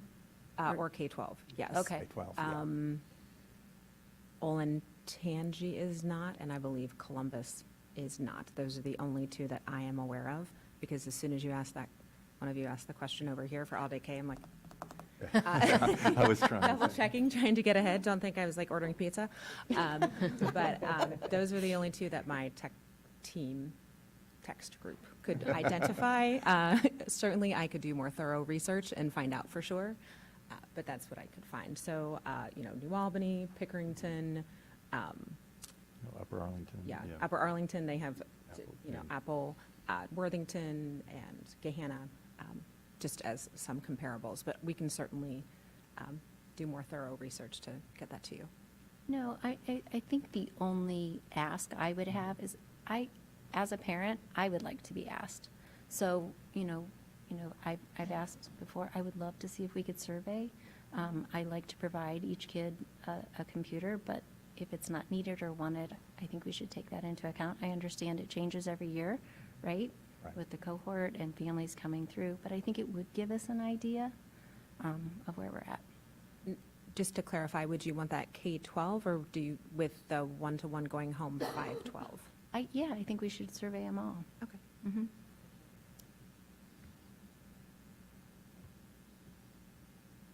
I like being at the end of the line with a last name that starts with A. This is unusual for me.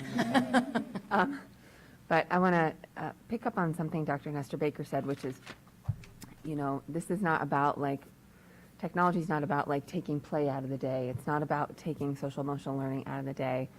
It's a tool, and a really important tool. And you alluded, Dr. Knapp, to Schoology and how important that became during COVID. So a question I've probably been asking, and I know everyone in this room has been thinking about, is during COVID, we learned things, right?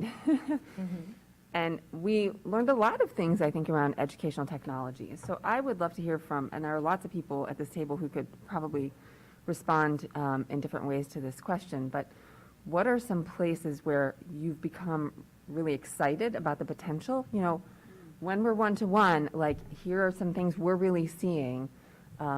Maybe we learned them during COVID, maybe they're still coming down the pike here, but Schoology's one, right? What are some other uses of educational technology that we're really excited about that may or may not even be here yet?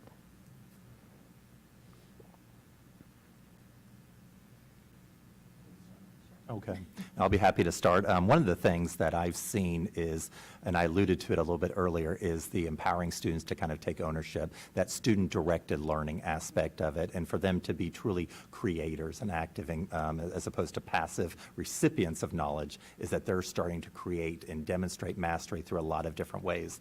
One of the things I've been really excited about, and I alluded to a little bit earlier, was the just the capstone, kind of the project-based learning that students are able to do and say, not only did I learn it, but now I'm demonstrating mastery of it, and I'm taking it to a new level of understanding through, the way they've, done it. I'm always a fan of alternative assessments for students, and I think technology offers our students, especially students with learning differences, an opportunity to demonstrate their mastery of some of the standards that maybe won't come through on a multiple choice test, but through something that they're able to use technology for. It's just a wonderful tool. And it is, and I'm glad you referenced that. It is a tool. There are many times technology isn't the appropriate mechanism for it, but it is a tool that teachers could rely on. Yeah. And thank you for giving me think time. And I think of two of our competencies for the portrait of a graduate and collaboration and communication come to mind. When students can be working independently, when they can be working with a partner to create, the first thing I thought of was WeVideo, which is a way for students to create content. So definitely supporting that, and also differentiation. When I was observing a sixth grade teacher, and you went into Schoology, again, that's just the house where everything lives, and okay, you're going to learn about something that's sixth grade science, rocks. Okay, I'm blanking. And okay, you have one of these 3 articles to read, you pick. And you have one of these 5 ways to show your work or show me something else. And so I really think that opportunity to allow students to find their path, and having that, set up in Schoology by the teachers has just made that so much more accessible.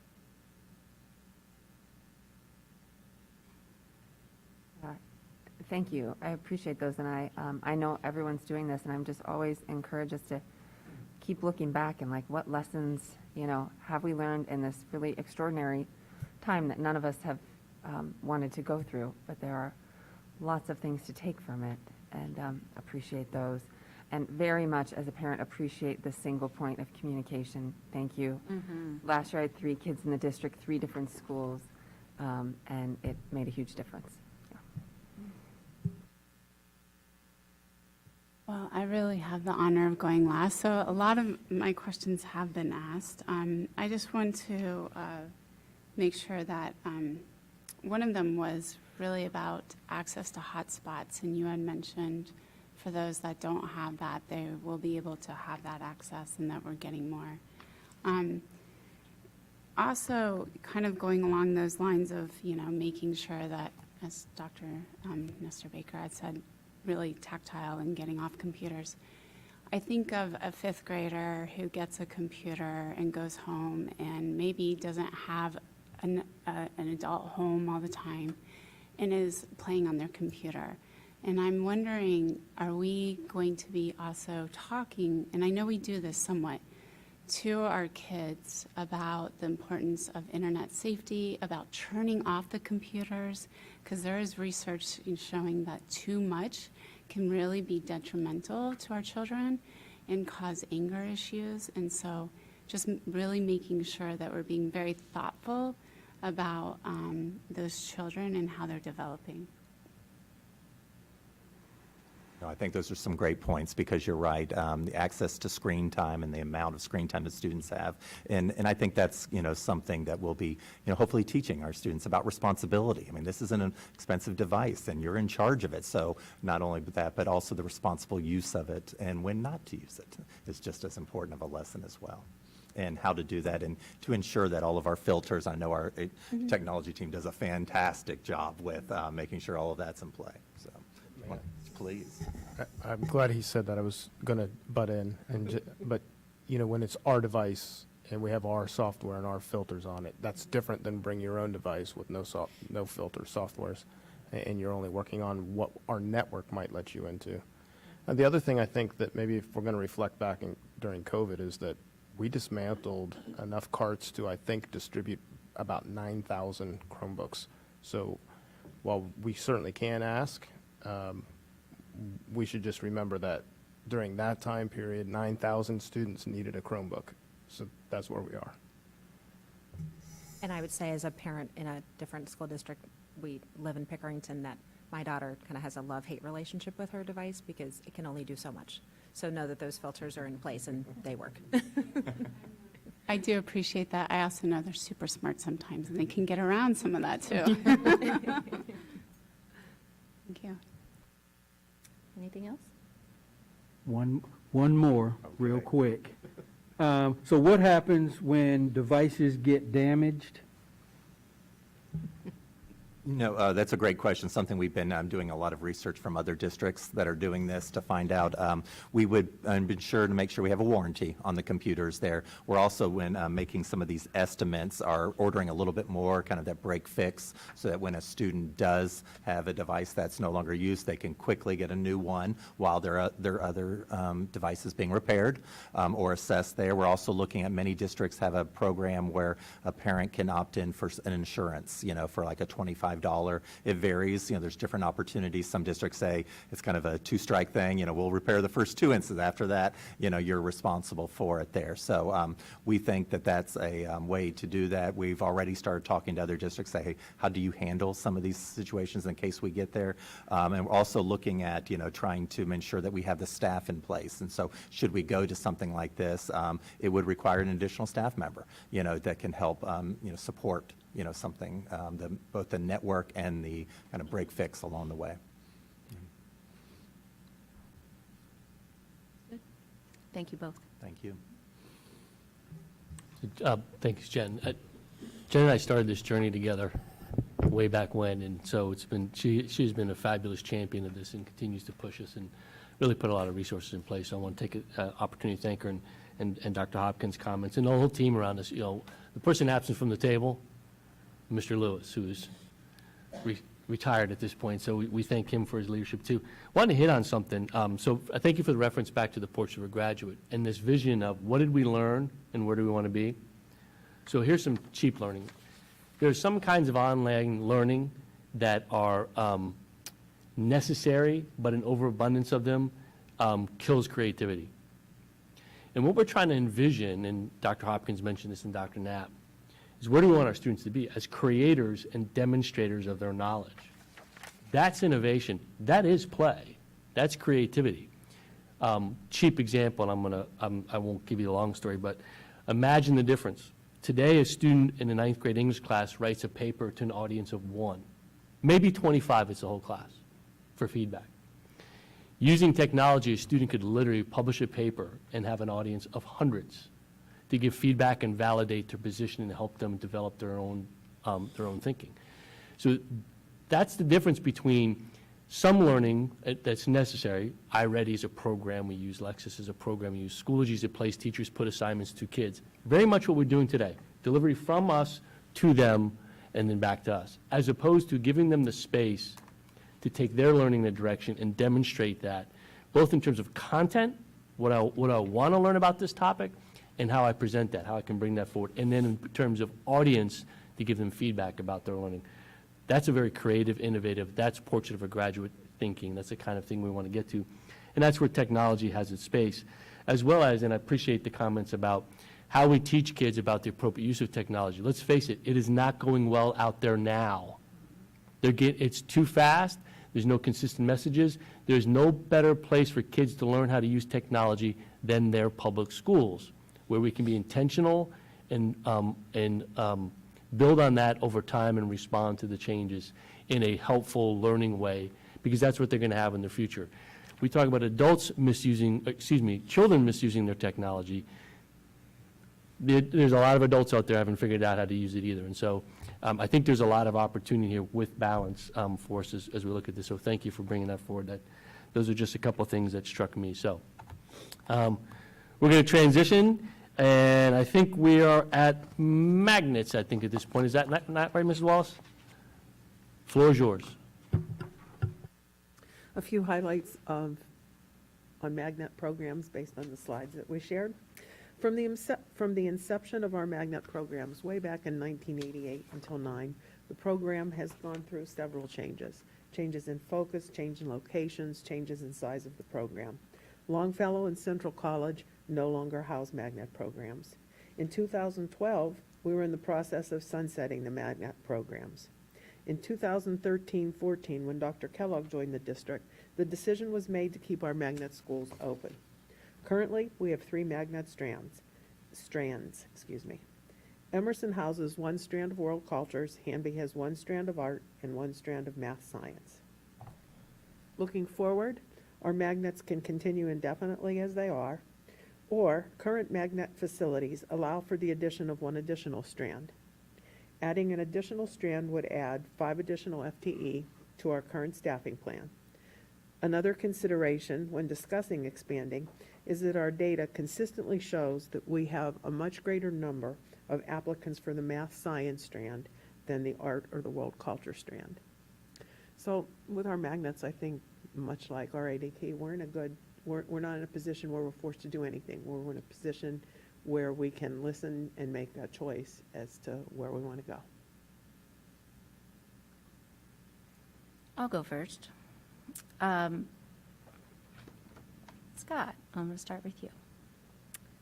Can you explain to us how adding a section of any magnet program would impact the other buildings in terms of their enrollment? So I'm just talking about adding 1 strand each year. So let's start with first grade next year. 1 class each year. Correct, I'm sorry, not strand, 1 class. Yeah. Certainly.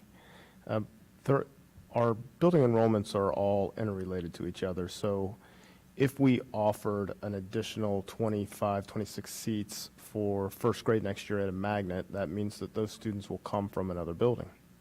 And those buildings then, you may or may not have buildings that have some pockets or bubbles of enrollment that we refer to them as bubbles a lot, where a couple of students might determine whether or not there should be an additional teacher.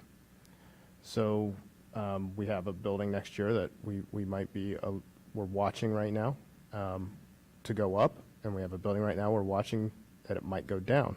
So it can affect the number of students at a grade level in a particular building, and it can affect then staffing levels that are appropriate for those student counts that remain once students have accepted their seat at the magnet. Okay, so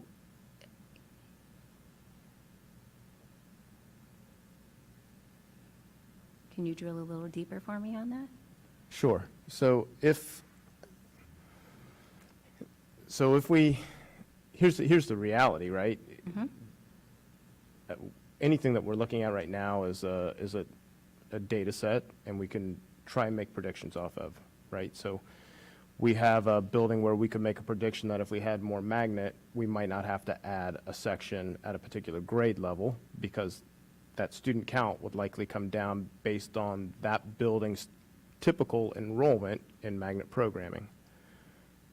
We always have, as Ms. Wallace said, that we always have more math requests than we do some of those others. So, but what that means is that we have more requests than we have seats right now. Sure. So, as long as we have more requests than we have seats, we know that through participation, a family might be able to take advantage of some school choice, right, and take that opportunity to go to the magnet. It could then change the enrollment sufficiently enough at a building where you either won't need as many staff as you would if the students hadn't left. So for example, right now we have a building where there's about just a little over 100 students at a grade level, and actually several buildings like that. That enrollment could cause us to add an additional teacher for the next year. So we could add an additional FTE because we'll need a 5th section for that particular grade level. It is possible, but it's not necessarily directly correlated, right? It's more of a probability or of what might happen, and that's the challenge of looking at this data right now. But if there were more seats available and that number didn't rise to the event that it needed the extra section, then we wouldn't necessarily have to have it. And as we talked about a little bit in all-day kindergarten earlier in this meeting,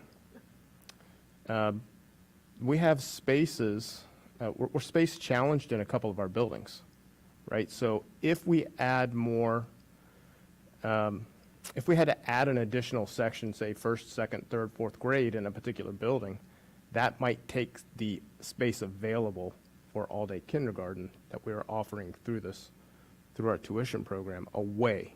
So all of these factors play into each other. And so you have to really look at the data and see what may or may not happen based on particular enrollment counts. So we are in the end of February, and enrollment counts today have remained pretty steady for grades 1 through 5 since our January 3rd snapshot at it, and fairly close to our October 8th snapshot at it. So we can sort of tell where we are, but there's probably 2 or 3 grades in different buildings that we're being very cautious about. Because we'd have to hire somebody in some cases, or let somebody know that we won't need them to support that grade level in a particular building and give them an opportunity to maybe look for a different building as we're posting right now to make a choice into where they might want to work if there's not a position there to support them. So they just all play into each other. So that's really important. That's what I wanted to hear for you to share with my colleagues, because you and I have had these conversations in depth. So potentially, looking at our all-day K numbers, we could be adding FTE for a first grade class elsewhere next year, potentially. I mean, okay, so let's talk about application numbers. We talked about higher for math. How many were there last year?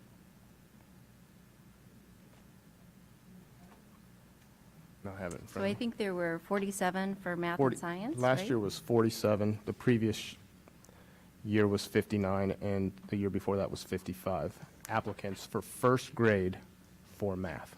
For first grade for math. So potentially, next year, we would have to do nothing but grant these people their choice school. We could add another strand of math and science, right? Because we have the applicants. We're not building anything new. It is what our community is telling us we want. We could add that strand, right? If this year's applicants support that data, yes. Correct. Which the But if trend would be, it's coming. Right. And I would assume that maybe last year it was a little bit lower because of COVID, right? We weren't able to do the fairs and whatnot. Barb, do other area surrounding districts have any other elementary school choice? Not that I'm aware of. Would this impact cost of transportation, adding another class or another strand? It would be negligible the way our transportation runs for our magnets right now. And Nicole, well, I'm going to back up a little bit. So for me, this is providing school choice, which we fight against with our community schools and charter schools. And each year, how much do we lose to that? Just a guesstimate. So what we reduced the appropriations by, because it's going directly to the schools now, was about $9 million. Yeah. So just this one piece could provide choice. And I would go a little bit further and say equity, because right now we have one strand that impacts 125 kids a year for the last 10 years that has not had another cohort. They are with the same kids each and every year. Those teachers don't have anyone to plan with. I'm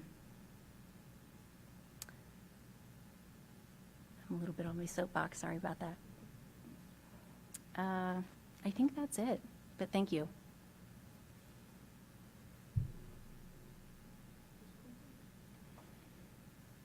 I will. All right. Okay, back to the history slide. Mark, Barbara, I can't recall, when did gifted leave Emerson for the first time?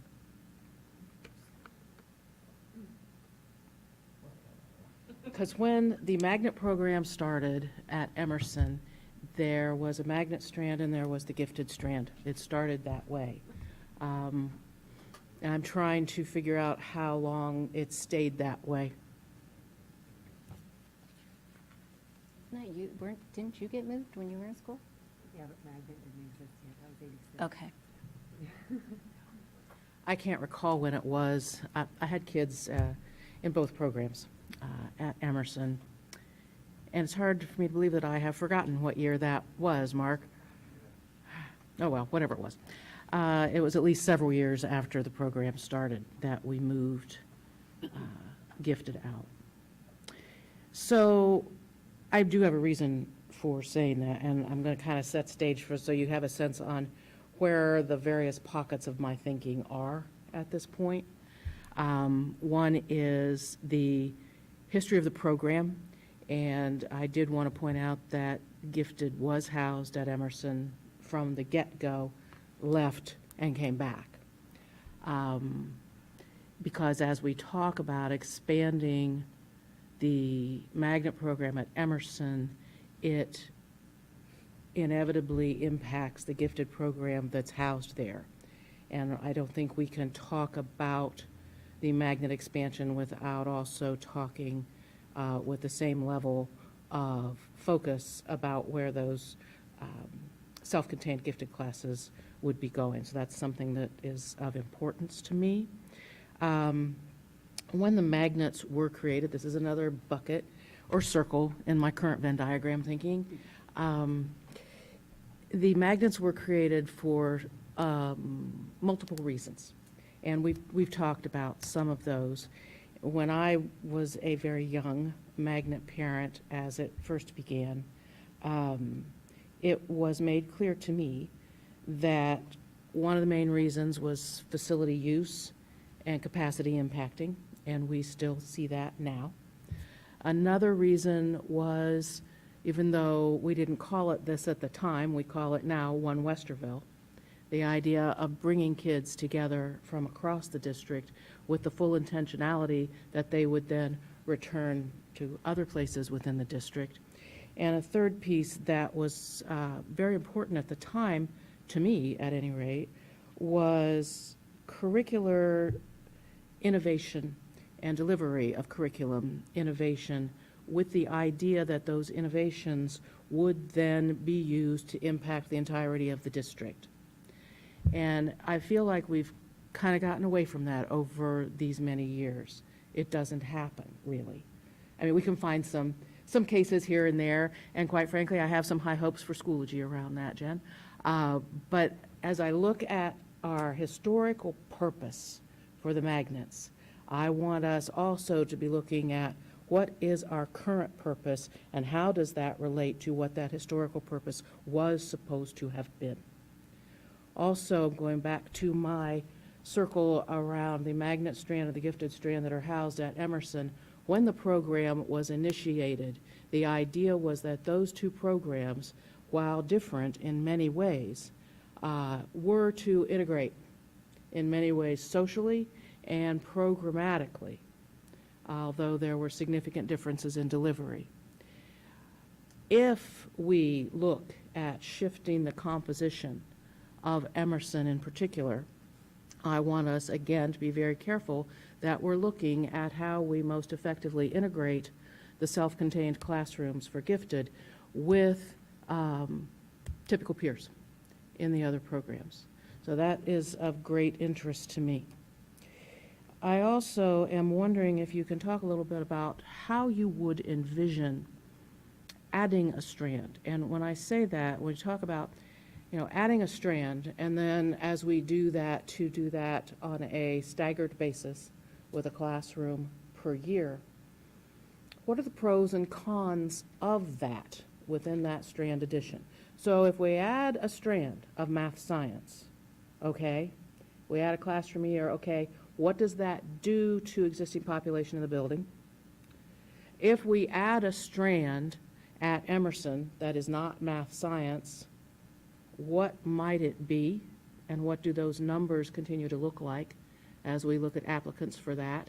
And then again, the same thing, as a classroom is added per grade at Emerson, a classroom would not have room at Emerson.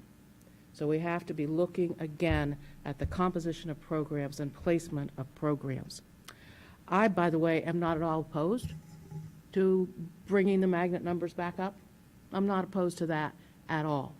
What I want to make sure of is that expansion of numbers is done within a full understanding of the philosophy of the magnet program overall, a philosophy of the gifted program as regards the self-contained classrooms, and a philosophy as regards the utilization of those particular facilities. So Hanby has, the math science strand, it has the art strand. Okay, are we adding another strand there? Are we talking about gifted program there? What are we talking about? Because one of the key things about magnets for us has been what for some people has been a negative, which it is in many ways contained within self. And what we have seen over time is a blurring of those containment boundaries at times and a cementing of those boundaries at other times. So again, what I'm going back to is I want us to be clear about what it is we're expanding, who we are expanding with, and what the impact of that is overall. Now, before COVID hit, we were engaged in conversations about what the program should be, what it should look like going forward, as we looked at numbers and we looked at trends for applicants, as we looked at the history, because with the magnet program's history, what we have seen is over time, the magnet program has had different iterations in order to meet the curricular needs and the interest needs within this particular school district. So I know we had to step back from that work because there were other things we needed to be focusing on. But that goes into my same level of I want to know what we would be doing, with whom, why, as we move forward.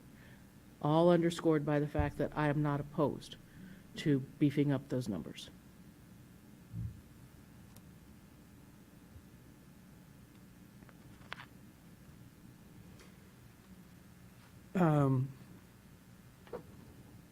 Procedural question. So students that attend the magnet program, how does the lottery process work in order to get one of those seats? I'm not sure what you're asking. An application is filled out and they apply either for the math science strand or the world culture strand or the art strand, and then it's a random selection, and the first 25 in are in. Okay. So that's mainly our first grade every year, Vaughn, because after that, there are only 2 or 3 people that move or drop out. Okay.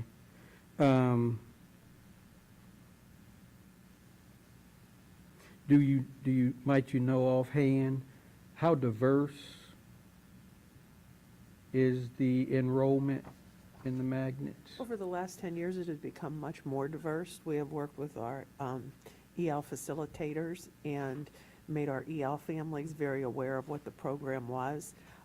It looks nothing like it did 15 years ago. It represents much more a district cut than it used to.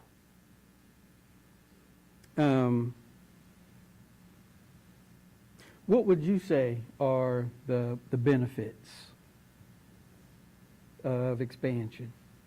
Well, no, benefits of the program, period. I think the benefit is it offers our families choice. I think that's the main reason. It helps us as a district. It helps us it helps us not have to have another facility for these children. So it's helping us in using the facilities we have to the best. But for families, it's the biggest thing is choice. They get a choice. Last question for me. How do we notify families about our magnet program? How do we let families know this even exists? It's on our website, and we send things, the blurbs that go out, district communication, time for magnets, magnet fair is coming. It's sent out to all the families. Okay. Mr. Bell, the question regarding building demographic makeup is that what did you ask that question? I might have fiscal 19 years data in front of me, and roughly it was 39% minority. I do not have economic diversity, though, in front of me. Okay. Sorry. Okay. I really think the choice is such a unique, special offering that falls in line with so much choice that we give our students. So I love that. I'm wondering if you could talk through what adding another class could look like. Where would that be located at? And yeah, if you just talk through that. It could look several different ways. I mean, I think that's what Nancy was alluding to. It could be another strand at Emerson, Gifted could be moving, it could be another strand at Hanby, it could be another strand of math science, so then there would be 2 math science and an art at Hanby. Those factors all would have to get input from community members, and however else we decide to move forward. It's certainly not a decision that anybody up here is unilaterally going to make. But Yeah, we do I have the physical space at Hamby Thank you. That's what I was trying. for either a Strand or for the 6 gifted classrooms. I'm sorry, can you say For that either- louder? Huh? For either a new Strand or for the 6 self-contained gifted classrooms, we have the physical space Okay, already. thank you.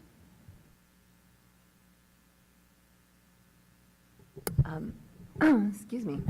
So I'm going to have some facilities questions and some facilities points, and then move on to some programmatic pieces. So you've just highlighted one, which is there is space at Hanby for either 6 gifted self-contained classes or an additional strand of the magnet program. I think it's important for people who maybe don't know these buildings so well to understand that a few years ago, when we were going through a potential boundary realignment process, one of the things we consistently heard was that these buildings, while they have a lot of charm, lack in certain facilities that our other buildings generally have. So, Mr. Dorn, I'm just wondering if you could sort of highlight that for people, because that was a point of conversation at that time, is that these buildings should be places that you choose to send your child, because they don't have all the bells and whistles that our other buildings do. I think there's a couple of key points. Like Emerson doesn't have a gym, so the students at Emerson go to Hamby for PE, right? So there's those kinds of things. I think one of the most significant components to it, though, are the classroom sizes at Hamby. So they are actually the smaller classrooms that we have anywhere in the district. So, right, they are some older buildings. So for some people, that's their charm. For other people, that's why they select not to go. So, I mean, I do know that there are people who've said, well, we went to visit the building and we turned around, right? And other people are like, this is the greatest place on earth. So it just depends. Yeah. It just has a lot, But it you're has a looking- lot to do with a particular perspective on the facility. But, it's, during the last bond, we secured money from our community to put 5 years of infrastructure work into those buildings. We're starting this year with some replacement of most of the roof at Emerson. But the bulk of those work for Emerson and Hamby will be next summer. And, we'll be working on HVAC just like we are anywhere else, and those types of things. When we go through the technology upgrade, they'll have the same interactive displays and all those other things. It's just sometimes the work can be a little more expensive in a building like Hamby because of the hazardous material abatement, all those kinds of things, but it's not so overwhelming that we should do something different, right? But I would say those are some of the key differences from those buildings to some of our other buildings. Mm-hmm. And so with these older buildings, where even today we have space at Hanby, right, where additional classrooms could be added. I mean, we're not going to do this, so don't anyone think we are. But we could add a classroom to Hanby tomorrow. We could add 6 classrooms to Hanby tomorrow, and the room is there. Probably not tomorrow, but Okay. for next school year, we could. Hypothetically. And we'd have to move a few other people. We've got some district staff and some other folks that are bound Yeah. to move here soon. Okay, not tomorrow. But I think what I'm thinking through and trying to get at is that that's a facility that is underutilized for our elementary population. That's what I'm hearing, right? Yes. And it's a facility where we've heard, at least a decade ago from this community, that it should be a school that you choose to send your kid to because of the lack of some of amenities. And so it seems to me both the gifted self-contained program and the magnet program are programs of choice. So we've done a great job of like putting programs in buildings where they should belong because families don't want to have to go there.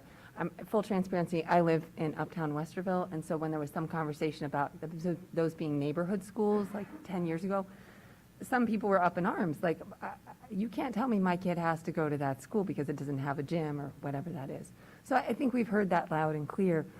And so I just think that trying to thread some things together, and I don't have all the data in front of me, but when we think about all-day kindergarten, we think about the opportunity, for making more space other places in the district for all-day kindergarten, using these buildings to their maximum potential at the elementary level does provide potentially some relief. We never know exactly, are we gonna be able to take, a first grade classroom out of Alcott, right? Because it just depends how the numbers go. Alcott's just an example.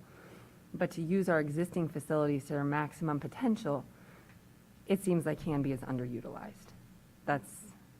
And it seems like if we're going to utilize it at a higher level, it should be a program of choice. Based on what I've heard in the community for the last 10 years. And again, full transparency, I actually attended Hanby in the Gifted Self-Contained program in the 80s, long time ago. I've had kids at Hanby, kids at Emerson, kids at lots of schools in the district. So this comes also from just talking to families who are part of those programs and families who chose not to attend those programs. So I realize it's getting late. I don't want to belabor the point too much, but it seems to me that if we're gonna really use our facilities to their maximum potential, we ought to think about making full use of Hanby. And we're not right now. And that might allow us to do, maybe we can add another class of all-day K somewhere because of that down the road. I'd say at this particular point in time, our concern is not adding more all-day K space unless we were to go 100%. Right. Right now, we're able to support effectively the maximum at each building without doing that, unless we get overcrowded in a specific building, have to add another grade level section, which then takes that space away from a particular building. Yeah, thanks for clarifying that. It's very complicated, like you're saying, all these pieces interrelate to each other. So that's sort of on the facilities use side. On the programmatic side, I think, Mrs. Wallace, what you said is so important that it gives families a choice, right? And that we've heard that for many, many years. That's something people really value in the district. So I'm just sort of threading all these pieces together in my mind. I think there's a lot to figure out about, are we going to take the step? Exactly how would an expansion be rolled out? Who's moving where? Who's going to be where? But I do think in order to just maximize the use of our facilities and to provide the maximum amount of choice for families, it seems to me like we really ought to embark down that road and put that plan together. Can I ask a follow-up question? Yes. Okay. So, just an example, if we took our gifted kids from Emerson, moved them to Hanby because the classrooms are smaller, gifted classrooms are smaller, took our arts program, moved them to Emerson, we could actually add a math strand or a class next year and continue to add that for the next 5 years. That is certainly an option. I mean, there are, I think, as Barb alluded to, 3 physical options that could change through expanding the magnet program. But that is one that would keep math together in the same building, also provide space for gifted and, a gifted 16 students a classroom? Does that sound about right? So a smaller classroom. And we are moving a lot of kids next year, correct? We're moving a significant amount of kids next year. So I'm actually very interested in what the applications look like because there are a significant number of open enrollment requests for students to stay in their building that they're currently in this year that We don't know how that's going to be supported based on class sizes and enrollment at particular buildings, but, so I'm wondering if that would lead to an increased number of magnet applications. I really have no idea at this point. I'm very interested in it from the numerical side of it, not necessarily from the programming side of it, but it'll be interesting to see. And I'm not sure everyone knows this. So talk about our overflow kids. We don't really talk about that a lot, but we do have some kids that don't fit into their homeschool, and then we have to overflow them. So I think through realignment, we have remedied a lot of our overflow issues. For example, I think this year we have maybe 20, okay, I'm just throwing some numbers at you, okay? Maybe 20 kids from McVeigh who got overflowed out of McVeigh for kindergarten because they didn't have physical space for them, right? So there are things like that that we are able to remedy through this realignment. So realignment's been very positive from that standpoint. Class size is a little bit better district-wide, those types of things for the most part, except where you have a bubble in a building here or there. So those types of things. So I think, but there are maybe 50 kids right now, I'm going to say. That might be low, that have been overflowed out of their building because by the time they went into the enrollment process or were new to the district, there were just no seats left available for them in that particular building. There's no space to add teachers, so there's no seats left to add the students. And so then those particular students had to go to another school, which is not their home school, which certainly complicates matters for parents. So any remedy to that would be greatly appreciated, I'm sure, by parents.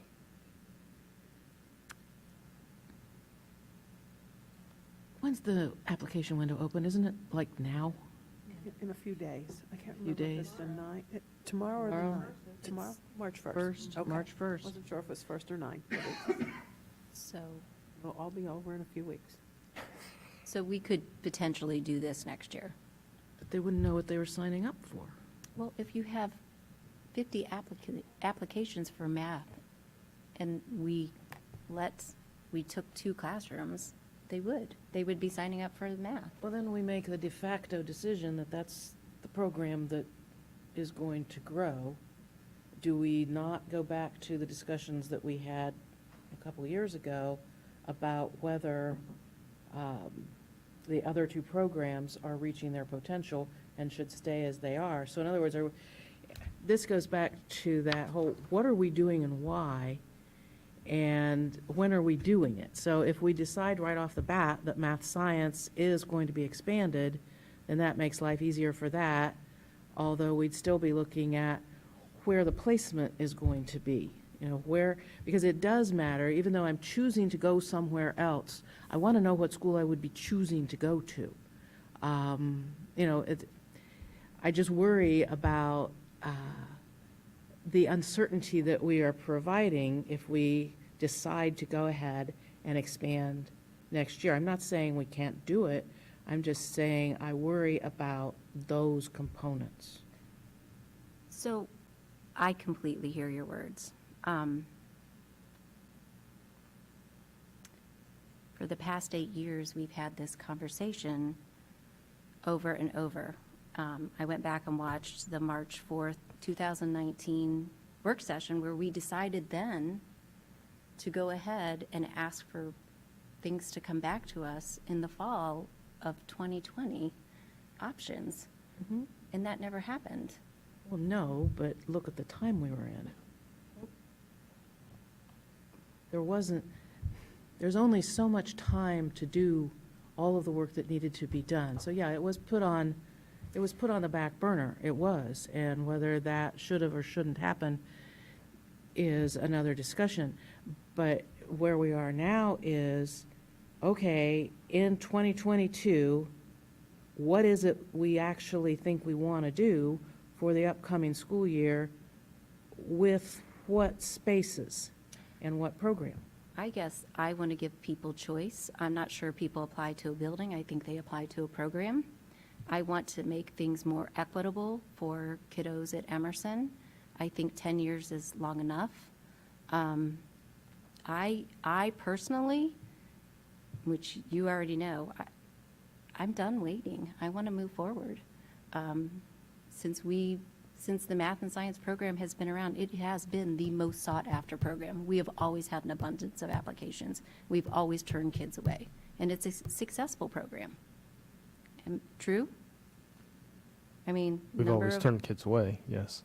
Yeah, The I success mean, of the this program is a would way be of somebody else. filling needs. So anyhow, we can stop this now. Thank you. I do think we need to have more discussion about it, not tonight, but I do think we should. I don't think you're hearing, well, you're not hearing from me that I'm saying I don't want to expand the magnet numbers again, more in line with where they were. But I do have concern about when it's done and how it's done. I truly do. And if we were to expand, what does that mean for the other kids in the other programs? How does it look? Because yes, people do apply to a program, but I don't know. I think there are plenty of people who would say, great program idea, but what does it actually mean for my kid? Where would they be? Anyway, I think we need to have some real conversation about it. But then, the applications are starting tomorrow. And those are for a certain number of seats. The information has gone out that way, has it not? So we would have to scramble and get additional word out that there will be likely more seats, or the board is considering, or whatever. I just feel like we're looking at confusing parents. I guess I'm wondering, when does the application close, the timeline for the application close? Is that the 17th possibly? Okay. 2 or 3 I think weeks. it's so- The 16th, they have an open house on the 16th, right? So if we have so many applications, right, people do apply. From my experience and from talking to other parents, people apply to the program because it's the program. I think that gives us time to figure this out as to where they go, and then also circle back to those parents and give them that choice. I mean, you've been accepted, here's where you're going. They can either say yes or no at that point. I don't think it's like we have to have all the pieces tonight to figure it out. No, we don't have all the pieces And- tonight. We can't have all the pieces tonight.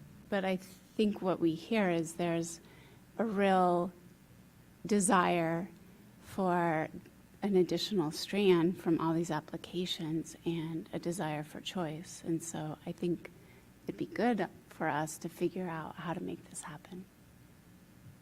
Fine to figure out how to make it happen. I just don't want to do so at the expense of others. And we don't know who would be displaced, if they would be displaced. We know that there are rooms and those people are moving on. We will have to move them out. And if the board wants to do it, it's fine. I would not want to be in Greg's shoes as he messages that. But I understand that we've waited too long. I get that. I wish that we had been able to do this a few years ago. But I don't want us to ignore a lot of stuff. And if the board decides that it's something that we should be doing with this application season, then I cannot urge strongly enough that doesn't cause us to abdicate our responsibility to truly understand what the philosophy of the magnet program overall should be, what it actually means. It's one thing to say it's parent choice. It is, sure. Several of us have dealt with that ourselves. It's another thing altogether to say, what does it mean for the district as a whole? Does it mean anything to the district as a whole? And I want to answer those questions. It makes us a beacon. No other school district has this around here. And, excuse me. I just don't see it.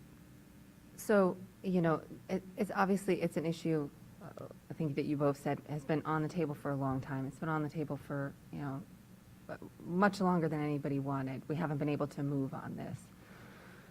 So there are a bunch of options. I mean, one option, and, we're just talking this out here, I don't think what I'm hearing anyone say is like, we're going to plunk 5 classes of a new magnet program in any building next year, right?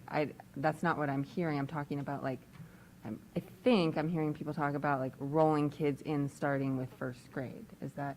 Yes. Okay. So what we're talking about potentially for next year is one class of kids. So on the facility side, that seems like a doable prospect. We know that there's space at Hanby, but then there are the programmatic pieces and the programmatic conversation, right, that needs to be had. And so I'll be honest, like I'm a big advocate for expanding this program. I think the space is there. It helps us potentially in other parts of the district. I think the community desire is there.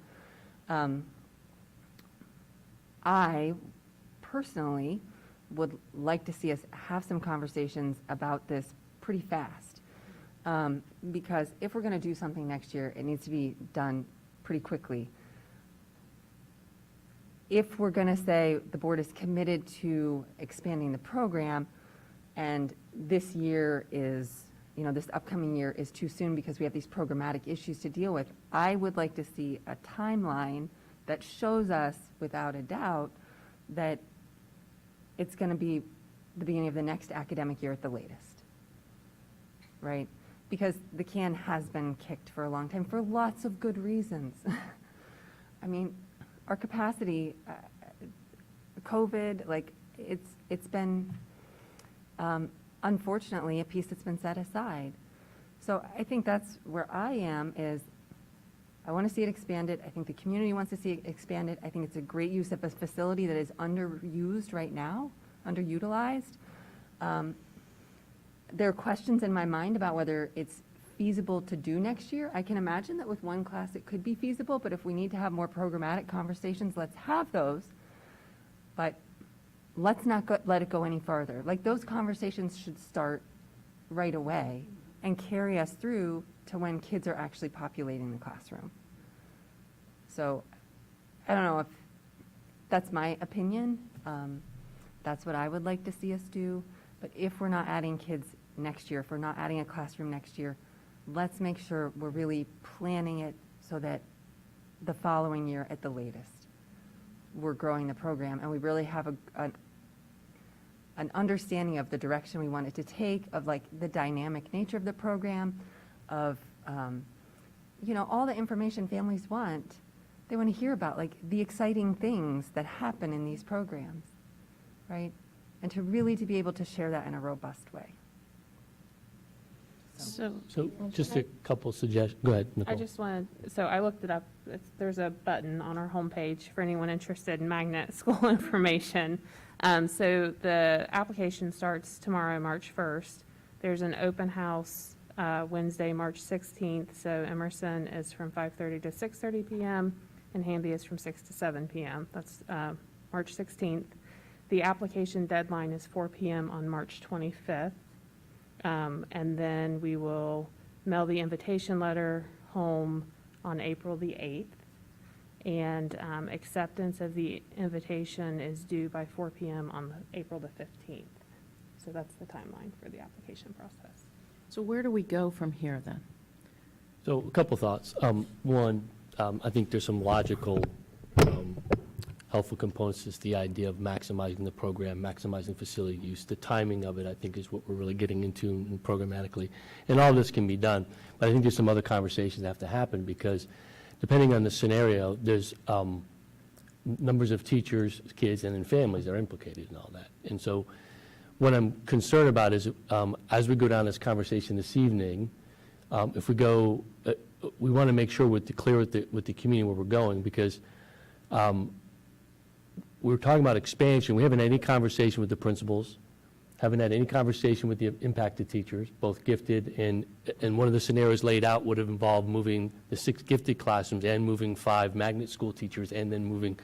So there's a lot of logistics in there and people whose next year is the apple cart's going to be tipped over. All that can be done and needs to be done, I think, as part of the planning. So, and I understand the timelines of it with the application process. It's not difficult for us to build that plan and start those conversations. That's not hard for us to do. We can begin on that. The other piece that we haven't talked about at all is the context of the financial implications. It is not a lot of FTE, agreed. It is 5 with potentially another 1.5, 3 years out for specials. So 6.5 over the next 5 years if we go at that pace. But we haven't even talked about financials in any of this yet. On any of this, Nicole, Ms. Marshall, correct me if I'm wrong, right now we're dealing with a financial forecast that next year projects deficit spending.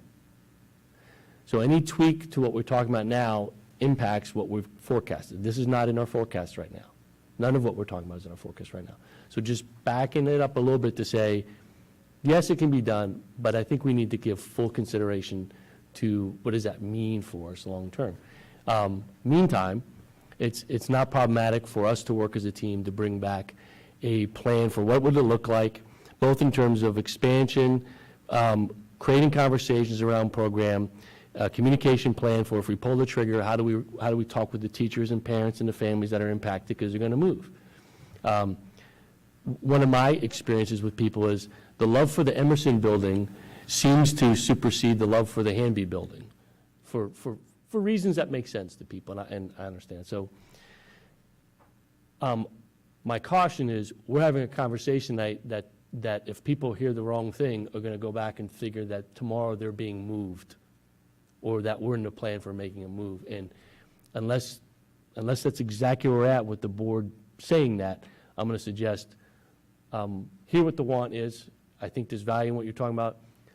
Let the administrative team bring you back a plan for how that might look as part of the planning. And put that aside for a little bit. We're getting late, and I'm going to make a suggestion about the financials in a minute too, but I think we're in a good point to maybe, if the board's ready, to transition to the next piece, knowing where we're at with this one and what we want to bring forward. So it's not difficult for us to bring a plan of action, how that look like, between now and even the next time we have a work session in March, or even sooner if the board wants. So we can timeline it out as it would look like for this year, but I think you have to consider the financials we haven't even got to yet for everything, and the impact in those people we're talking about getting moved. Because we've seen that. We're talking about moving 6 gifted classrooms from Emerson to Hanby, from large classrooms in an older building with certain features to smaller classrooms in a different building with different features.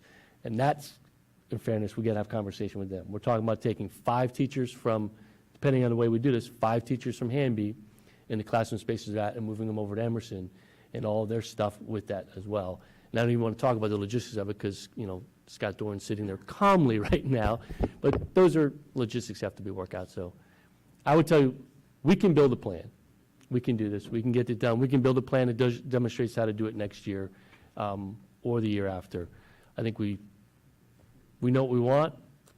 Let's work that, if that's acceptable to the board. So why don't we look at financials and kind of circle back with this then? Okay. So I'm going to suggest this, and President Davidson, I'll let you tell me how you'd like to proceed on the board, like to proceed. We still have one more piece with middle school, and then we have financial. We're at 20 till 9. I think our team would be willing to, and Ms. Marshall, you have a piece in this too, if the board would like to finish with the middle school piece tonight and leave us tonight and bring the financials back at the next session, we could do that. Or if you want to continue on after the middle school redesign, we can do that too. I'm just keeping an eye on the clock for, not for me, but for others. Mr. Hirschheiser's over here is very tired. It's well past his bedtime. And so I offer that as a flexibility for this evening if you want to have that. But maybe we do the middle school piece first and see where we're at. I'd like to finish personally. I mean, we're here and everyone else needs to weigh in. Okay. I think for me what would be helpful is if we finish the middle school redesign and then see what is really sort of pertinent financial questions. Maybe if you do just like a brief overview, because I think there's so many pieces from tonight we're going to have to think about and ruminate on. Just a brief overview so I can kind of get started in that thinking would be helpful, if we can do that. Mrs. Baldwin, you've waited very patiently this evening. Okay. Good evening. So best for last is what we say, right? Yes, of So, course. Middle school redesign, you want to bring us up to Middle school is speed? exciting work. So in 2017, our middle school design team was convened to identify the values, vision, and priorities for the middle school learning experience. And after completing internal and external site visits to listen and learn and intentionally engaging stakeholders through interviews, the design team articulated a desired outcome of this work. And this became our design driver, too, that we followed. And it's that every Westerville middle school student is actively engaged in dynamic learning experiences environments that develop learning and life skills for academic and personal success. 3 action teams were formed to further research and develop action plans for 3 priority areas around organization and structure, curriculum instruction, and social emotional learning. And we have begun to implement those initial priority areas. And so now our 6th graders are engaged in teaming, and that their school day includes flexible learning time each day. Our students in 6th grade are able to choose a music elective, and we have additional exploratory coursework and elective coursework for our 7th and 8th grade students. And we also begin our year for our 6th grade students with a gentle start and have implemented a web program where everybody belongs, and it's an opportunity for our 8th graders to develop leadership skills and mentor our 6th graders and help them belong to their middle school community. As we excitedly prepare for the onboarding of Minerva Park Middle School, I'm excited to reconvene our design team and those action teams to continue to build on that initial planning that we've done. We're looking forward to continue to research and develop the opportunities that we have for collaboration and data-driven academic intervention for our 6th grade teams, and look at how we can expand that for our 7th and 8th graders. And then we also look forward to examining our instructional practices and diving deeper in developing project-based learning and capstone experiences that are aligned with our Portrait of a Graduate. And so that was some of the work that I outlined in your presentation. I'm happy to answer any questions.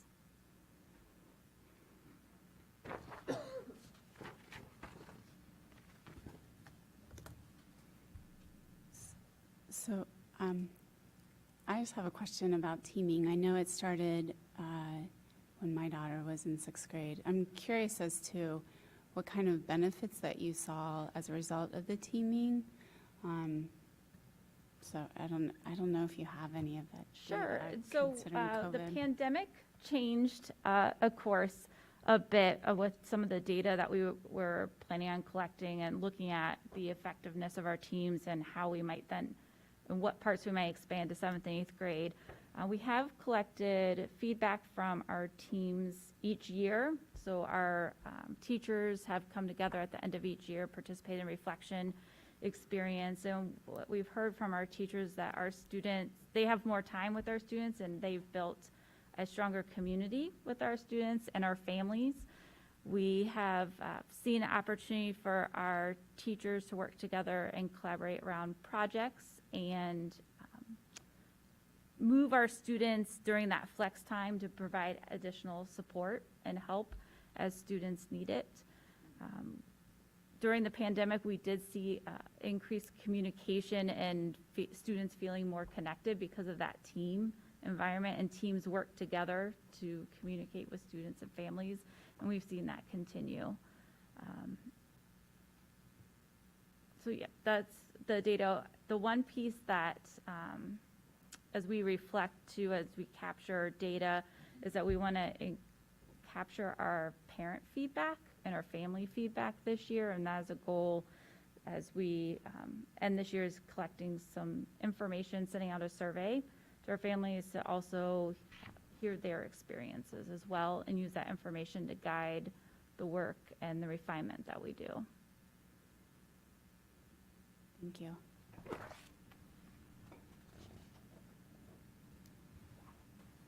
Thanks for planning to get feedback from parents and families and students, and I think that's really important when you think about this. I just want to take a step back because I was actually not on the board at the time that middle school redesign was discussed, and so if you were to sum up in like 2 sentences, here's why we redesigned 6th grade, right? What might those 1 or 2 sentences be?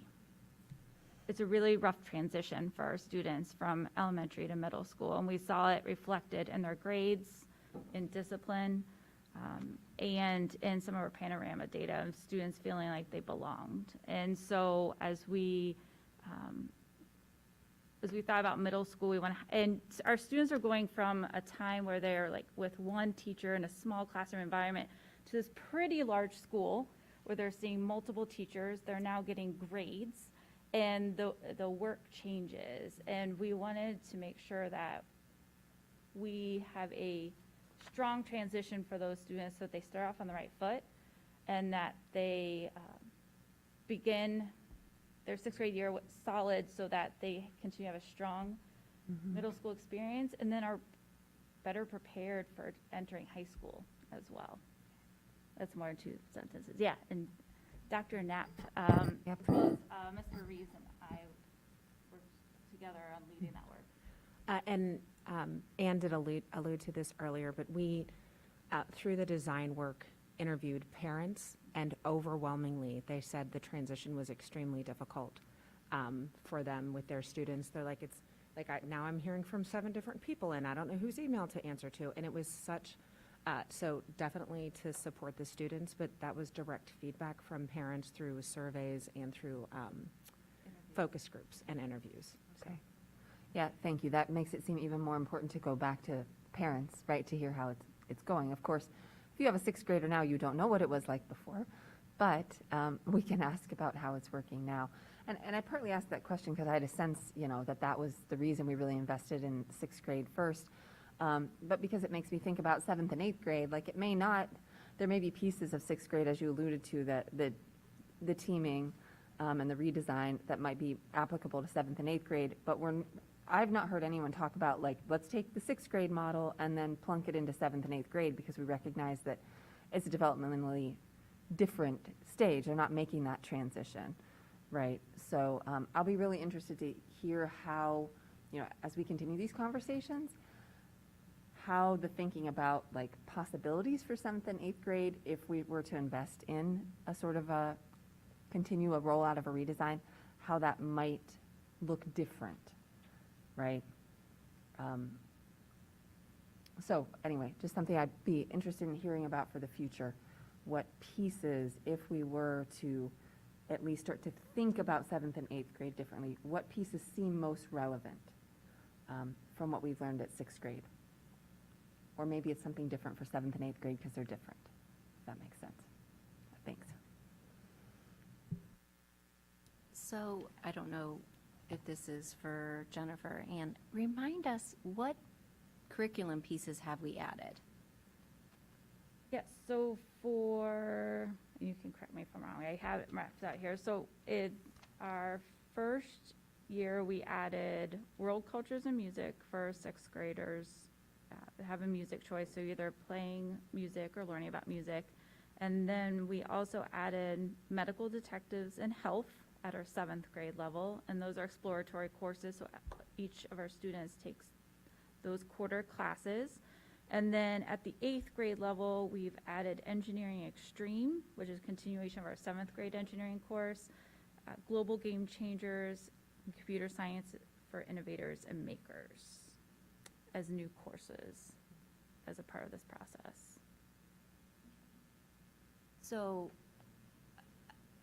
we keep hearing that study halls are an issue. Can you talk to us a little bit about that and the impact there? Yes, so when we added teaming some additional elective coursework, we moved from a 7-period day to an 8-period student day. And within that, provided some additional options for our 8th grade students to take elective course choices. And so right now in 8th grade, you have 3 periods in which to take elective coursework. In 7th grade, you have 1 period because of the exploratory courses that are offered that each of our students takes. And with medical detectives and health, we have those as quarter classes. They take place each 9 weeks. So a student may have, if they don't take music, a study hall 1 period all year, and then a half a semester of study hall, opposite of medical detectives and health. So these are all choices, right? Like, or do they have to choose a certain amount? So we ask our 8th grade students to choose at least 2 units of electives. Okay. Because some of our electives are a semester long and some are a year long. So for instance, Spanish 1 is high school accredited and that is a year long. And then Computer Science for Innovators and Makers is a semester long course. So we say 2 units. Yeah. So in 7th grade, the only choice for students is to take a music. So all of the courses that Anne has mentioned are required. So we like to call them exploratory as opposed to elective. What we ran into, and we've discussed this with the middle school principals, is while we have all, these terrific courses that, that came from the middle school design process, we have global game changers, we have 2 full FTE split amongst 4 buildings. And so the conversation is, sometimes it just doesn't shake out in a student's schedule because they want to take orchestra and global game changers, but orchestra's 3rd period, and, Mr. Cotterman is only there from 1st through 4th. So just, maybe I'm not supposed to say teacher names, sorry. And so that has been problematic. Based on the feedback, again, just from principals, is they don't necessarily feel like we need additional courses, but additional FTE for those courses, given the constraints of people splitting between buildings with some of the courses that we do offer. If that helps explain. Okay. Thank you. What did we not do? So when we began the implementation of redesign, we entered into it with a number of high hopes for a full-blown implementation, and we weren't able to do that because of some competing demands. What didn't we do, and what do you want additional FTE to do?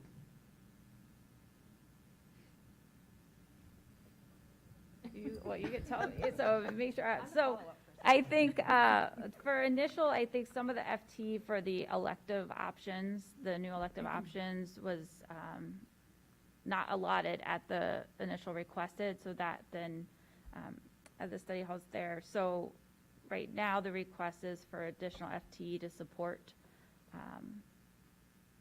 those electives fully. And then the other ask was, after we researched our teaming model, would be additional FTE down the road to realize that model at the 7th and 8th grade levels. And that's something that is still in progress, and that we're putting together a data dashboard and trying to figure out too, what data are we looking at and how are we attributing it to teaming versus pandemic, to other factors too. And so working on pulling those pieces together so that we can look at them. So we know, so we aren't just automatically saying this is the model, but here is the research and here's the feedback we've gotten, and this is what we think is the best for students to continue their growth in middle school. Did I miss anything? So my take on it is, as you said to the board, in the video that you sent to us to watch, basically there aren't a whole lot of requirements for middle school as there are for high school legally from the state of Ohio. Yep. That makes middle school prime target whenever there are cuts to be made or competing demands come across. It's middle school that often gets caught in that. And we've been trying to make some significant shifts there. My concern is that we can't lose what we're trying to do, because if we do, middle school just falls right back to the problems that led us to a full-blown model development with those dozens and dozens of staff members and family members. So all I'm saying is not particularly a question, because you answered my question about what do you want to do. financially, obviously, with adding staff and looking at program, but I really want us not to lose the insistence on middle school's importance. Our elementary program, great guns, they funnel into middle school. Middle school is fine, it's fine. And then they go to high school where, again, there are just a plethora of options and pathways to take. But what we know is as our kids come out of middle school and they hit 9th grade, we can spot pretty clearly who's going to be in trouble before they ever progress very far through high school at all. And middle school is where a lot of that needs to be remedied. So I don't want us to lose the insistence on middle school. And I would say that you have an administrative team and a staff at middle school that believes in that importance and is really excited about not only looking at, when we have FT, but we're talking about how are we looking at our master schedule and how are we maximizing the time that we have with students and how can we do it differently. And this team's up for that, and they're excited. We had a meeting, I had to meet with all the middle school principals and assistants on Friday, just talk about master schedule and what can we learn from each other. And we did a future protocol to get excited about what's next. And as we bring on another middle school, what can we do? What are the possibilities? So you have a team that's really excited and in for that work. It's good. We need to make sure that we do what we can to support them.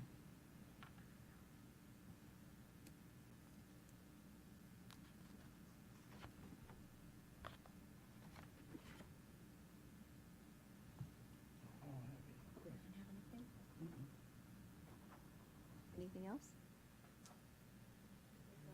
Yeah.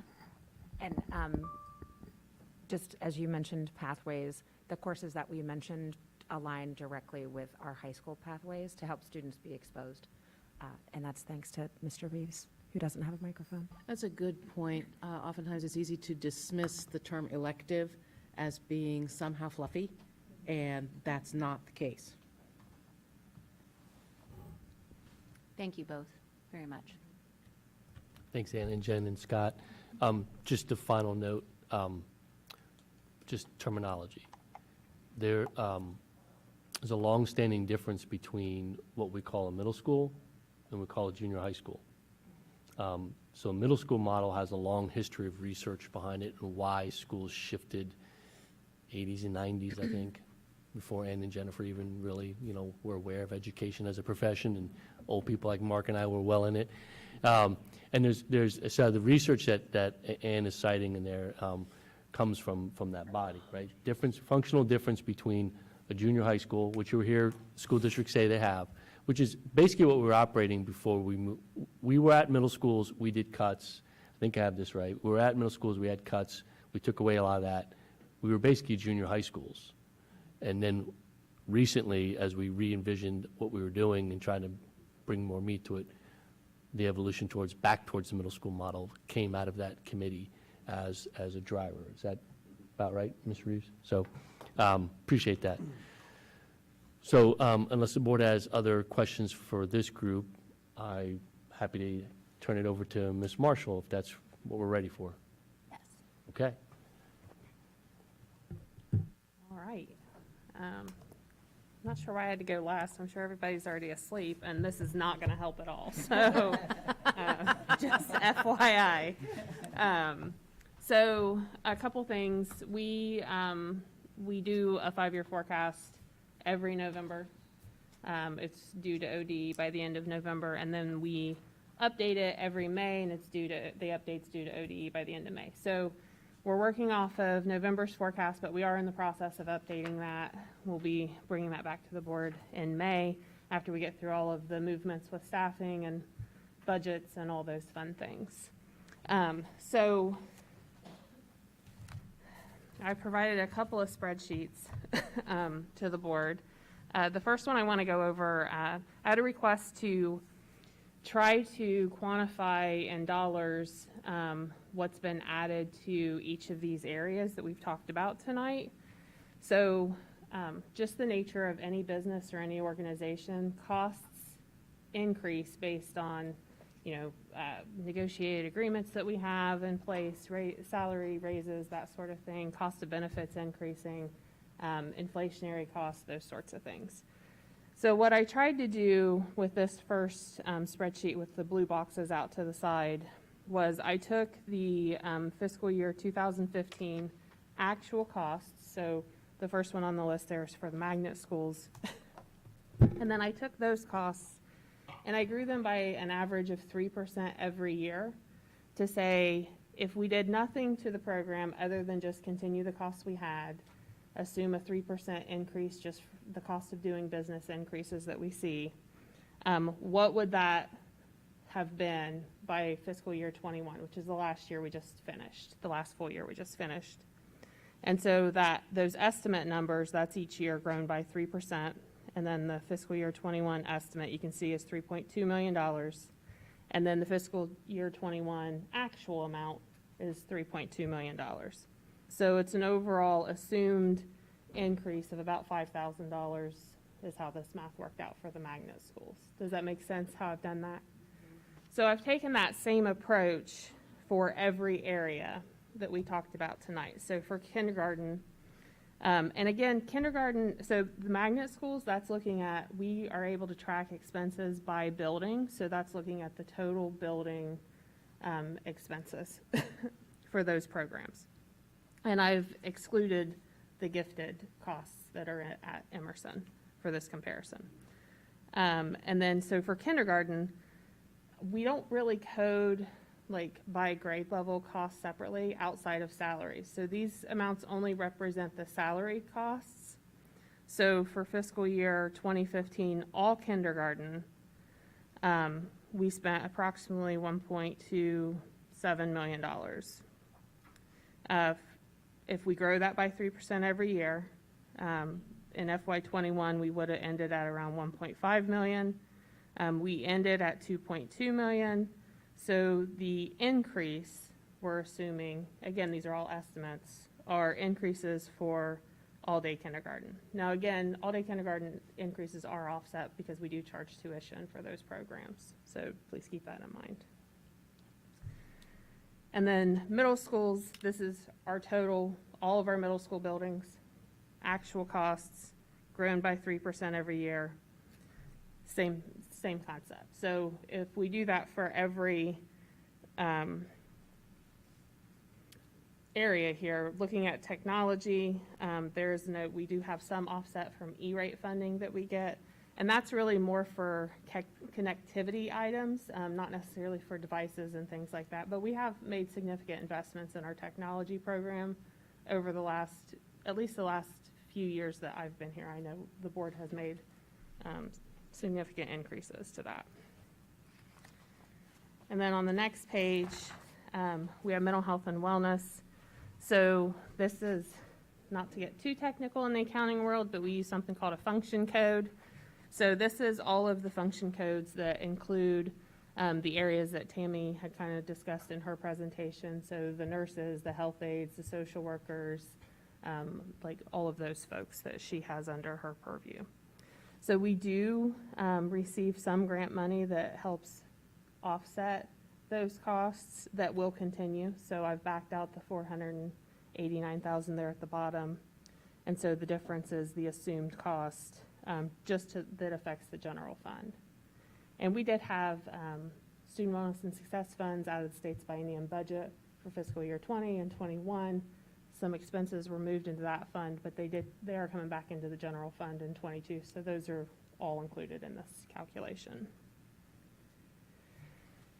So that's that. Any questions about that? Does it make sense what I was trying to do anyway? Did that answer the request that I was given for? Yep. Yeah, thanks. All right, great, thank you.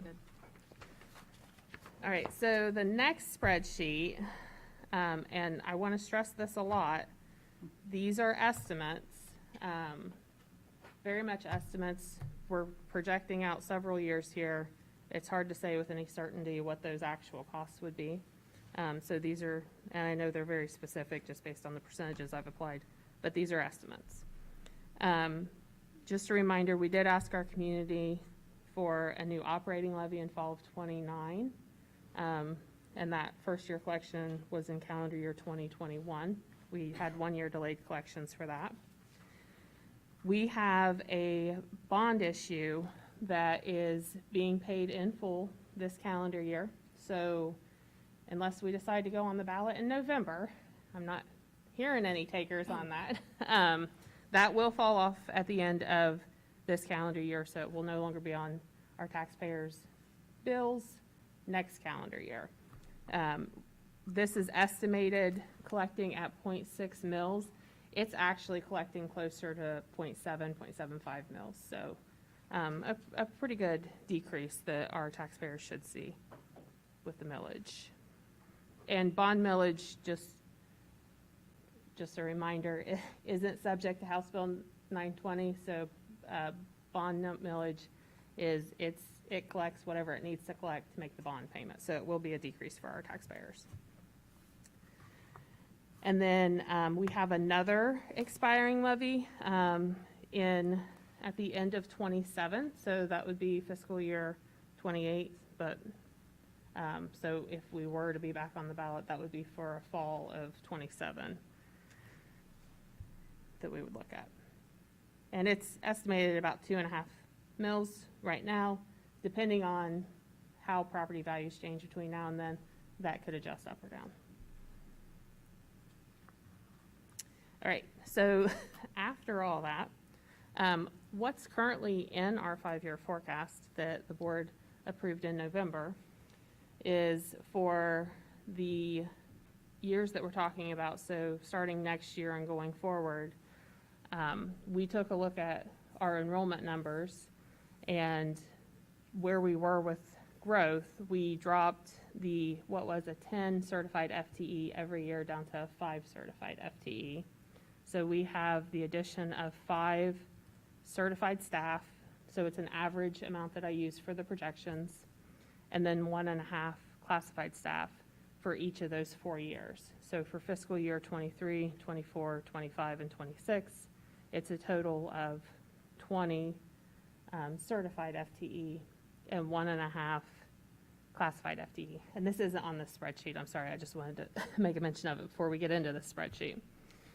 The other piece we have is estimates for new staff for the elementary school in fiscal year 23. So we have placeholders for 2 administrative positions, 25 certified positions, and 9 classified positions. For the new middle school, we have placeholders in 24 for 1 administrative position, 27 certified positions, and 16 classified positions. We are going through the staffing process right now for the new elementary school, so those numbers will be adjusted for the May forecast based on where we land. And then the new middle school will be next spring, and so we'll update those numbers when we know better where we're going to be with that. So those are placeholders that we did based on estimates. It's been probably, I don't know, a year ago that we came up with those. All right, so back to the spreadsheet. Apologize. The first part there, the middle school redesign, for the plan that was presented was for 8 new FTE in fiscal year 23, 8 new FTE in fiscal year 24, and 8 new FTE in fiscal year 26. So the 8 FTE in fiscal year 23, 7 were for the additional FTE for the electives that you heard the team talk about, and 1 of those FTE is for a coach position to help with coordination of middle school programming. The other 8 FTE in 24 and 8 FTE in 26 is for teaming for 7th and 8th grade. So should the board decide to go down that road, that's the estimated cost for what that would be. And then I've also included what that would equate in terms of millage. So just to kind of give you an idea of what that looks like.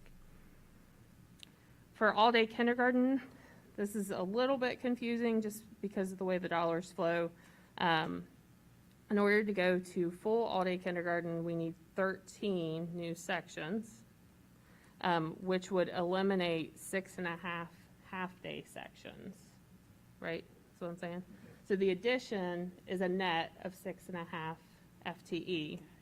And that is spread out, for the purposes of this demonstration, is spread out fiscal year 25, 26, and 27. And then we also have a tuition that we would start charging as part of those programs.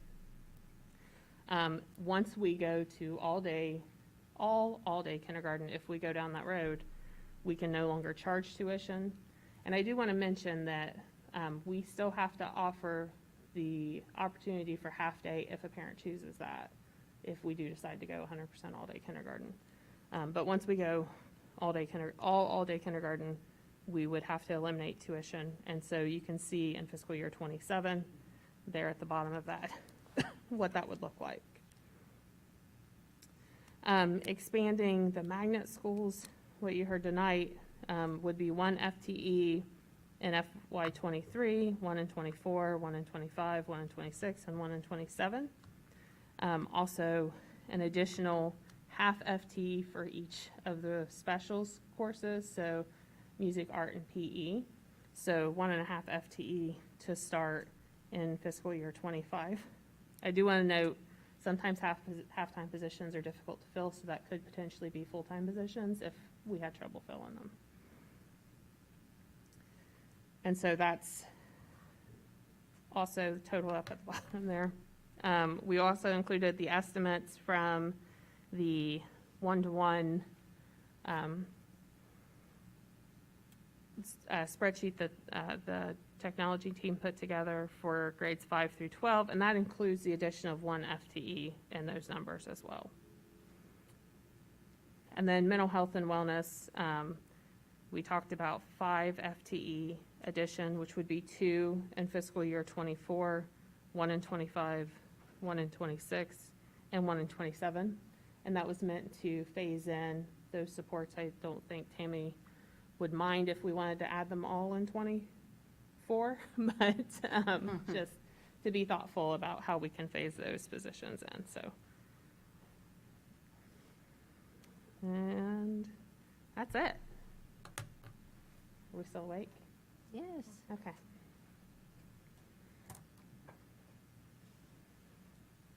Very thorough. Does anyone have questions?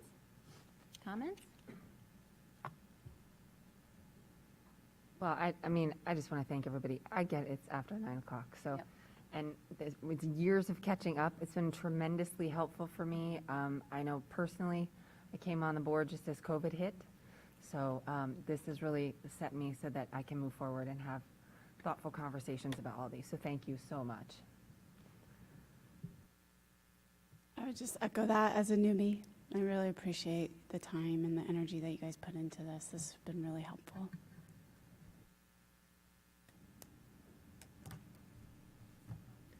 Yes, thank you. You have been putting in so much work on this and have provided so much information. All of it is really important for us to have, whether we're new or not. It's important for us to have it. And it's important for us to go through this even though I know it's late and I know you got to get up really early to be back at this tomorrow. But having this information, being able to digest it as a whole, really will bear benefits as we determine what the pathways are forward. It's a lot of money, what we're talking about. And we have to figure out where we need to go, why we need to go there, and what we're going to get if we do go there. So there's all of that to be considered. So thank you for this, thank you for all the preparation, and thank you for what is still to come. So now I'm last this time. Yes, thank you for all of your hard work in putting this together to help us get up to speed. I really appreciate the opportunity to be able to concentrate and have dialogue about something other than COVID-19. So thank you all. Yeah, I mean, I try not to repeat, but I truly do appreciate all your hard work that's gone into this, and being able to hear everyone's thoughts I cannot tell you how valuable that is. I hope it's valuable to you guys also, so you can hear it directly from us. I feel like sometimes we're so in the business that we don't expand on the things we should. I'll leave it there. I would just ask if we could circle back around as we leave with to-dos tonight, if we want to revisit that last topic and maybe ask for a plan of some sort or set a timeline as far as magnets. So I can go first. I would love to see something in the next 2 weeks. Speaking with Dorn, putting him on the spot. I mean, this guy, if you know him, always has plans and options. I'm sure he's got something that he's already out there thinking about or has thought about. So If not, Santa does. I mean, You're looking for a plan, not to enact a plan, but bring back a plan of how we would do that for next year. Okay, we can do that. to give us something to chew on. Options too, though? Do you want options Yeah. also? Yeah. Yeah, Yeah, I don't want him to get confused in what. No, and what I'm trying not to confuse is the difference between us sitting down and putting pencil to paper, or not pen to paper, that has options and shows how we could do it, which is different than saying we are doing it. And so I'm just clarifying that you want to see some stuff that the board can consider as options for something they might want to do as early as next year. Correct. Okay, yeah, we can do that. Yep. I would really appreciate that very much. I think a lot of that is baked into what we're doing. I think it just goes back to the financials and what our priorities are. And I'll be honest, my position on this is, everything we talk about tonight is a value to our district and should get done. It's a matter of how and when, not if. And that's how we've viewed the challenge. So we'll bring that back. And before you close this out, Mrs. Davidson, I like to thank the board. I know we did a lot of homework, but we know you all did a lot of homework too. That was clear in your questions tonight and your preparedness, and I just want to thank you for doing that, because that does make it helpful to us, and to know how committed you are to the work we're trying to do, that you take that time in busy lives to do that and be that well prepared for this evening. We really appreciate it. That is helpful to us too. So thank you guys for your hard work as well. Anything else, anyone? So is the only thing we're coming back with the magnet options? I think just to make a decision, if we decide to make a decision to move forward as quickly as next year. Okay, then after we move with that, we need to come back around to these other pieces. Absolutely. We cannot let the momentum of this discussion go down and only end up with us talking about one portion of it. Absolutely. I think the March, is it 21st, our next final, it's at the beginning of this book? Yeah. Our next work It's the session. 21st, yeah. Yeah. Oh, it's the day before my birthday, just so. Just saying, right? Just saying, 25 again. So that takes us to dates, times, and locations. 16.1, the board will meet in regular session on Monday, March 14th, 2022, and March 21st, 2022, for a work session at 6 p.m. here at the Early Learning Center. And may I have a motion to adjourn? So moved. Second. Okay. Mrs. Meyer, Yes. Mrs. Altman, Yes. Mr. Bell, Yes. Dr. Nesterbaker, Yes. Mrs. Davidson, Yes. We're adjourned. 9:17.